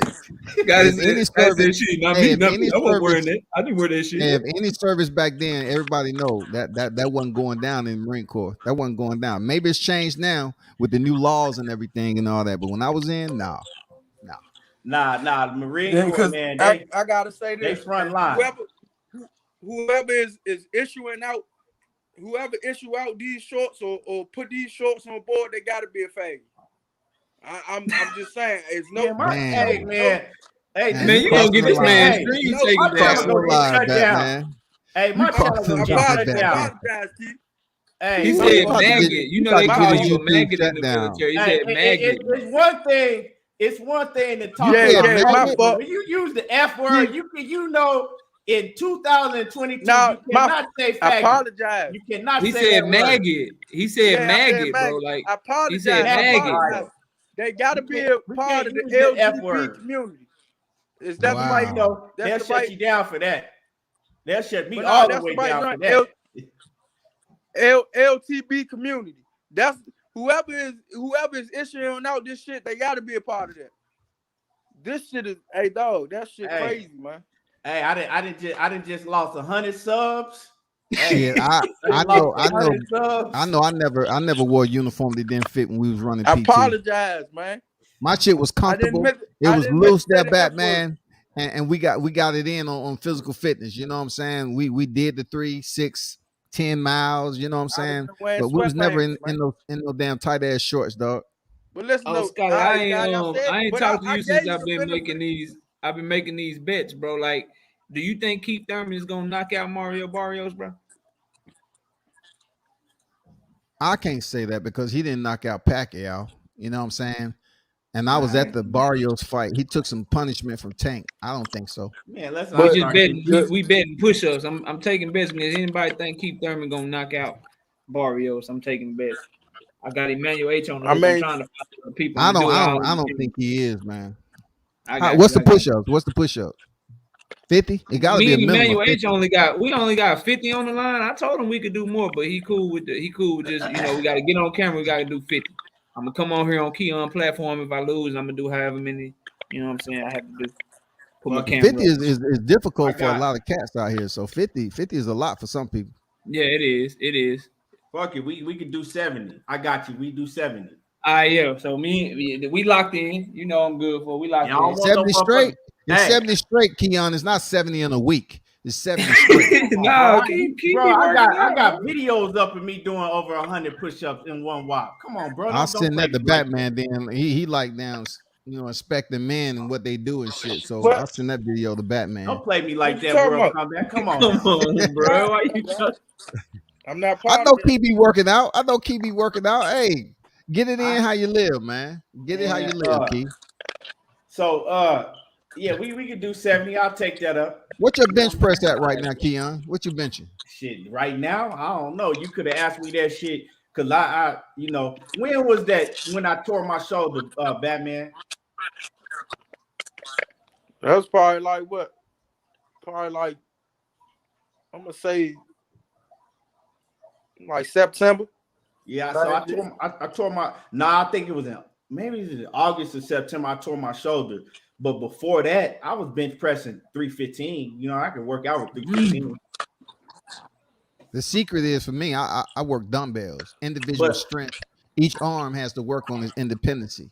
That shit builds strength, crazy strength. But you know what? To pick Mortal them Kombat, motherfuckers I didn't up. work out with a lot of weight. So what I would do is I would do like say I put like 140 pounds on the thing, and I'll do like just bench press, just you know what I'm saying? Because it's a lot of I did it with all my workouts, and this what got me super strong. I ain't in shape like I was, but now my shoulder good, so I'm gonna get back once as soon as I get healthy from this COVID shit. But what I would do is I would do I didn't do a whole bunch of weight. I did moderate weight. So say I put like 140 pounds on the bench press, right? I would do 4 sets of 25 reps, but I only rest 25 seconds in between. So bam, bam, bam. I knock that out. And then I go to incline. I do the same thing. And in all my workouts, I would do, 4 sets of 25 reps, but I will only rest 25 seconds in between. Man, that shit, it had you hurt so bad. It's that is way, way more tougher than doing heavyweight. It's way more tougher, and it gets you stronger. It builds your muscle better. And a lot of people think like you just gotta work out with a whole bunch of heavyweight. Nah, you learn more as you get older. That ain't about shit. Well, y'all should tune in. Bruce, me and him gonna do a panel on nutrition. Yep. Me and Bruce goes. Okay.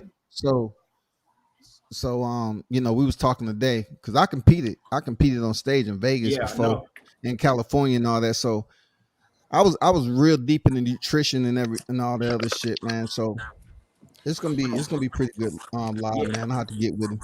Yeah, I definitely want to do that. I definitely want to tune into that. Mike Ron said you get cut up with lighter weight, and so that's what people think. Oh yeah, like, okay, doing lighter weight, yeah, you get cut up, but when you take out the rest, right? So you confuse your muscles, so you only rest in 25 seconds, right? By the time you get to the second rest, by the time you get past like your second rep, your second set, your third and your fourth set.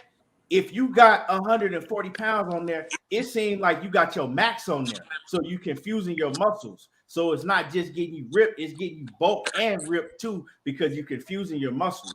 How many sets? How many reps are you looking with those sets? How many reps are you averaging? 25. 25 reps? I'm doing so every set is 25 reps. So you do 4 sets of 25 reps. Now, when you first start, it's gonna take you a long time to build yourself up to that, right? But even when you at your peak, it's still you still can barely get through it. You know what I'm saying? I mean, 25 reps is a lot of reps. That's commendable if you're doing 4 sets, 25 reps. Yeah, and you only resting, and you're only resting 25 seconds in between. Yeah, that's heavy shit right there. I told him that's why he hurting his body. If like an older cat, you need to do heavy weights twice out the week or once out the week. Well, I wasn't. See, when I hurt myself, I started doing. I went back to doing heavy weights. You know what I'm saying? So when I hurt myself, I went back to working out with like 275. You know, working out with it. You know what I'm saying? Doing. I ain't doing all that. But when I was doing the workout that I just gave y'all, the 4 sets, 25 reps of moderate weight, that shit had me stronger. I got bigger doing it, and I never hurt myself doing that. I only hurt myself when but I didn't even hurt myself. I never hurt myself working out. I hurt myself throwing a baseball. Okay. Yeah, I didn't hurt myself working out.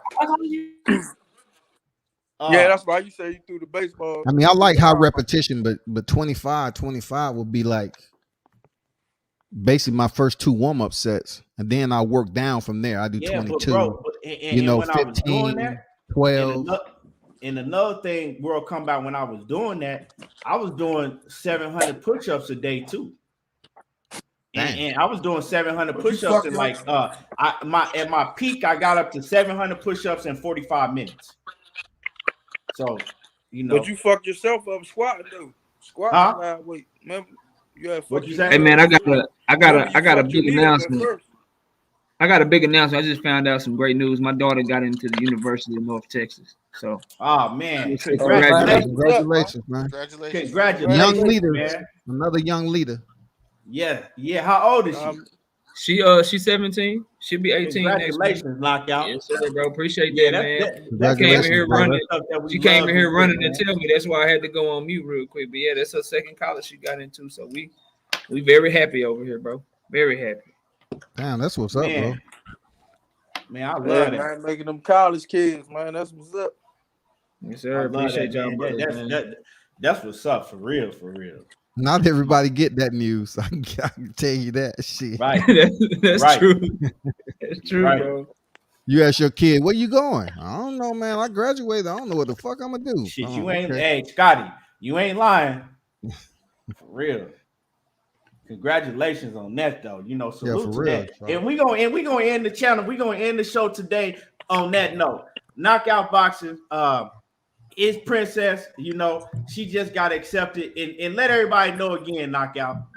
She just got accepted into the University of North Texas right here in Denton, Texas, so she ain't got to be far from home. And I'm very excited about that because that's my baby, bro. Hey, man, I ain't no gangster or nothing, but you try her, it's a problem. You feel me? But Congratulations to my daughter, man. I'm very, very proud, very excited for her, man. Yes, sir. And y'all make sure that y'all hit the like button. Make sure that y'all hit the like button. Tomorrow we're gonna be discussing Canelo Alvarez and Jamal Charlo. Y'all been asking for years and years. Y'all might get it. And we're gonna be discussing that tomorrow. Make sure that y'all tune in tomorrow at 12. Or wait, hold on. I didn't lost train of thought. Hold on. While you thinking about that, I want a live chat. Hey, you can guarantee that the lives that I did had influence on No More Boots lives. Okay, I had an influence on that. No more boots in his talk. No more boots in his talk. But that shit is no more. Goddamn it! That boy had you shaking in yours. No more boots in his talk. They let it go. Fizzled. What happened, Keon? What's up with boots in his talk, dog? Why y'all let it go so quick? Because Terence Crawford. Hold on. Let me get to that. Let me tell everybody the people. He give you his last words, bro. Let me. So tomorrow, like I said, tomorrow we will be back on live again. The topic is gonna be Canelo Alvarez and Jamal Charlo. Y'all been screaming and hollering for Jamal Charlo for years and years, so y'all might get it. 11:30 Pacific time, 12:30 Mountain, 1:30 Central, and 2:30 on the East Coast tomorrow, right? And yeah, I'm gonna let everybody. I'm gonna go around the panel. I'm gonna let everybody get their last words. And Batman, let me get your last words real quick. My Man, motherfucker, man. Like I say every time, man, I just hope, man, this year be the year of boxing, man, where as though motherfucker can be proud to be a boxing fan, man. You know what I'm saying? Hope we get out. Hope everybody get the Terence Crawford, Errol Spence fight, man. I hope, man, Keith come back. Fuck this boy Barrios up and get in the conversation of Errol Spence and Crawford. No, hope my little brother, man, beat the shit out of Mark Maseo and get in the talks with what's his name, Chris Colbert, and leave 126 and go on to 130 or 135 and make a name for himself. Hope Mayweather take the motherfucker what you call that shit? The pacifier out Tank mouth. You know what I'm saying? And you know, I hope Devin Haney get what he deserved, man. His undisputed fight with what's his name? Cambosos. With Cambosos. I just hope, man, boxing as a whole. Yeah, I hope Gary Antoine Russell get his shot with any of one of the great fighters at 144 he can show that y'all that he's a true killer. But other than that, you know, it's all good. We appreciate my brother Batman for giving his Hall of Fame acceptance speech. Let me get let me get my man World Combat Sports. Let me get your last words. shout out to the panel, everything boxing. No boots in his talk is absolutely relieving. You know what I'm saying? For real. It's just like being a happy hour and getting those first 3 shots down, man. It feels good. And shout out to good boxing in 2022. You know what I'm saying? Salute to the brothers on the panel. Continue to um create your content, man. Y'all subscribe to these channels that's on here, and continue to support them, man. And God Yeah. bless. And y'all And, hit and, the and like button. congratulations to Knockouts, daughter once again, because that is good news to hear, when they get accepted in college. Like that's a huge deal that people don't experience this day and time. It don't happen as much as you used to. Appreciate that, brother. I appreciate that for sure. And y'all hit the like button. If you're in the building, you ain't hit to smash it on the like button yet. Smash on the like button. And let me go to, I think Leah, let me go to Lord, my man Kwame East. Let me get your last words before we get up out of here, and let everybody know where to find you at and when you're gonna be on next. Oh yeah. Salute to the panel. You gotta speak up. We can't even hear you. Shit, can you hear me? Yeah, you good now. Okay, cool. Salute to the panel. Salute to Boots Ennis. Nah, I'm messing with Scotty. Salute to to Knockout and your daughter. That is wonderful news, man.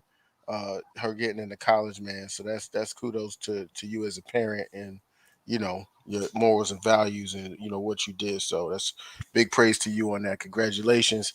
And yeah, hopefully we get the fights that we deserve.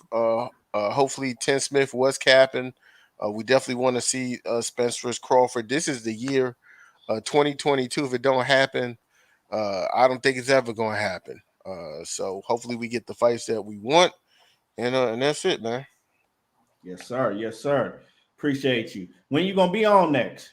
I'm not too sure. It might be a little bit because I'm recovering too. You know what I'm saying? I didn't take a test, but I'm pretty sure.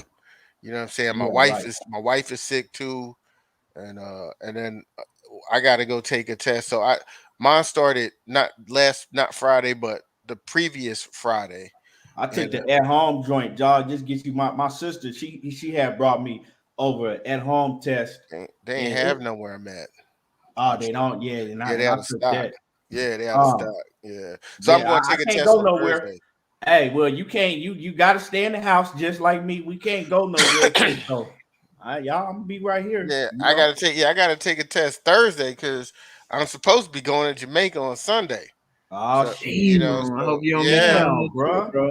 yeah. So I gotta go take. You know what I'm saying? Like I said, all my symptoms started not this Friday, but the previous Friday. So Oh, okay. you know what So I'm saying? hopefully you Hopefully, it's yeah, cold season and flu season, so hopefully it's just Yeah, something like yeah, that, bro. yeah. right. Hopefully, man, and not to depress anybody, but my brother caught the shit, and he ain't doing good at all. Damn, bro. Like in the hospital, like really, it don't look good at all. Damn, man. Organ failure, all that.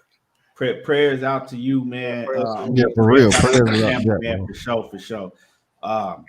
For sure, Yeah, man. most Prayers. definitely, man. Yeah, I appreciate it. So I'm not. That's why I've been kind of like incognito because my mind just ain't really been there Right, right, right. for it. You know what I'm saying? That's So, but sooner or later, most likely, God willing, if I'm able to go to Jamaica, I should be there for a week, and then I'm just hopefully I could go and get my mind straight, and I'll come back and start stuff back up. right. Well, we're gonna be looking out for your show, especially now that you ain't got the boxing group no more. Yeah, You know, absolutely. that boxing group shit. Yeah, I'm telling you, that shit getting dead anyway, Kwame. You see all the rest of the groups, and that shit getting dead. They Yeah, censor it to where you can't even say what you want to say, and yeah, yeah. And then on top of it, you know what I'm saying? I was realizing how many enemies I was getting from it. Like I don't even have enemies in real life. You know what I'm saying? Like enemies over talk about boxing. And hey, Damn. bro, I told motherfuckers I told motherfuckers on your shit. I said, man, I ain't finna go back and forth with you on these comments. You want some smoke? Hey, you can get on camera and we can go at it live. I ain't doing all that typing and shit, man. right. But let me get your last words, knockout. Man, yeah, bro. I bet them comments, I bet them comments be long. They be writing books and shit. But anyway, bro, salute to everybody on the panel, man. It's always great dialogue. Y'all make a brother feel like he in the damn barbershop or some shit, man. So salute to every one of y'all, man, making content, keep grinding as always. For me, first and foremost, I want to say my Cowboys gonna beat the dumb shit out the 49ers. That's the first Man, thing. I pray so, because that's a Second, rivalry, bro. We can't let the Niners beat us, man.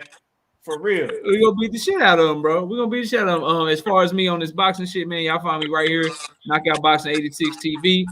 We got 3 shows that we do now. We got our weekly show on Wednesday, 7:30 p.m. Central. That's our hot topic show. We discuss the hottest topics in boxing. We got our Friday night show now, 7:30 p.m. Central Time. That's where we do our breakdowns and our predictions. We're gonna have a special guest. Keon gonna be in the building. Everything boxing gonna be in the building with me this Friday night. We're gonna break down and predict all the fights that's coming up on the Top Rank ESPN card on Saturday. So y'all come check that out. And then I'm also live on Sunday mornings with the Singing OG KQKC Boxing Network every Sunday morning, 9 a.m. Central Standard Time. Other than that, man, check out the daily content that we upload to the channel every single day. We drop some fire. Today we got a Keith Thurman saying Canelo Alvarez can cherry pick anybody he want to. I got my thoughts on that. That's a video that we dropped today. We also dropped another video, Jamal Charlo getting called out by Caleb Plant. So y'all go check that out, man. But much love again to everybody on the panel, everybody in the chat. I appreciate y'all.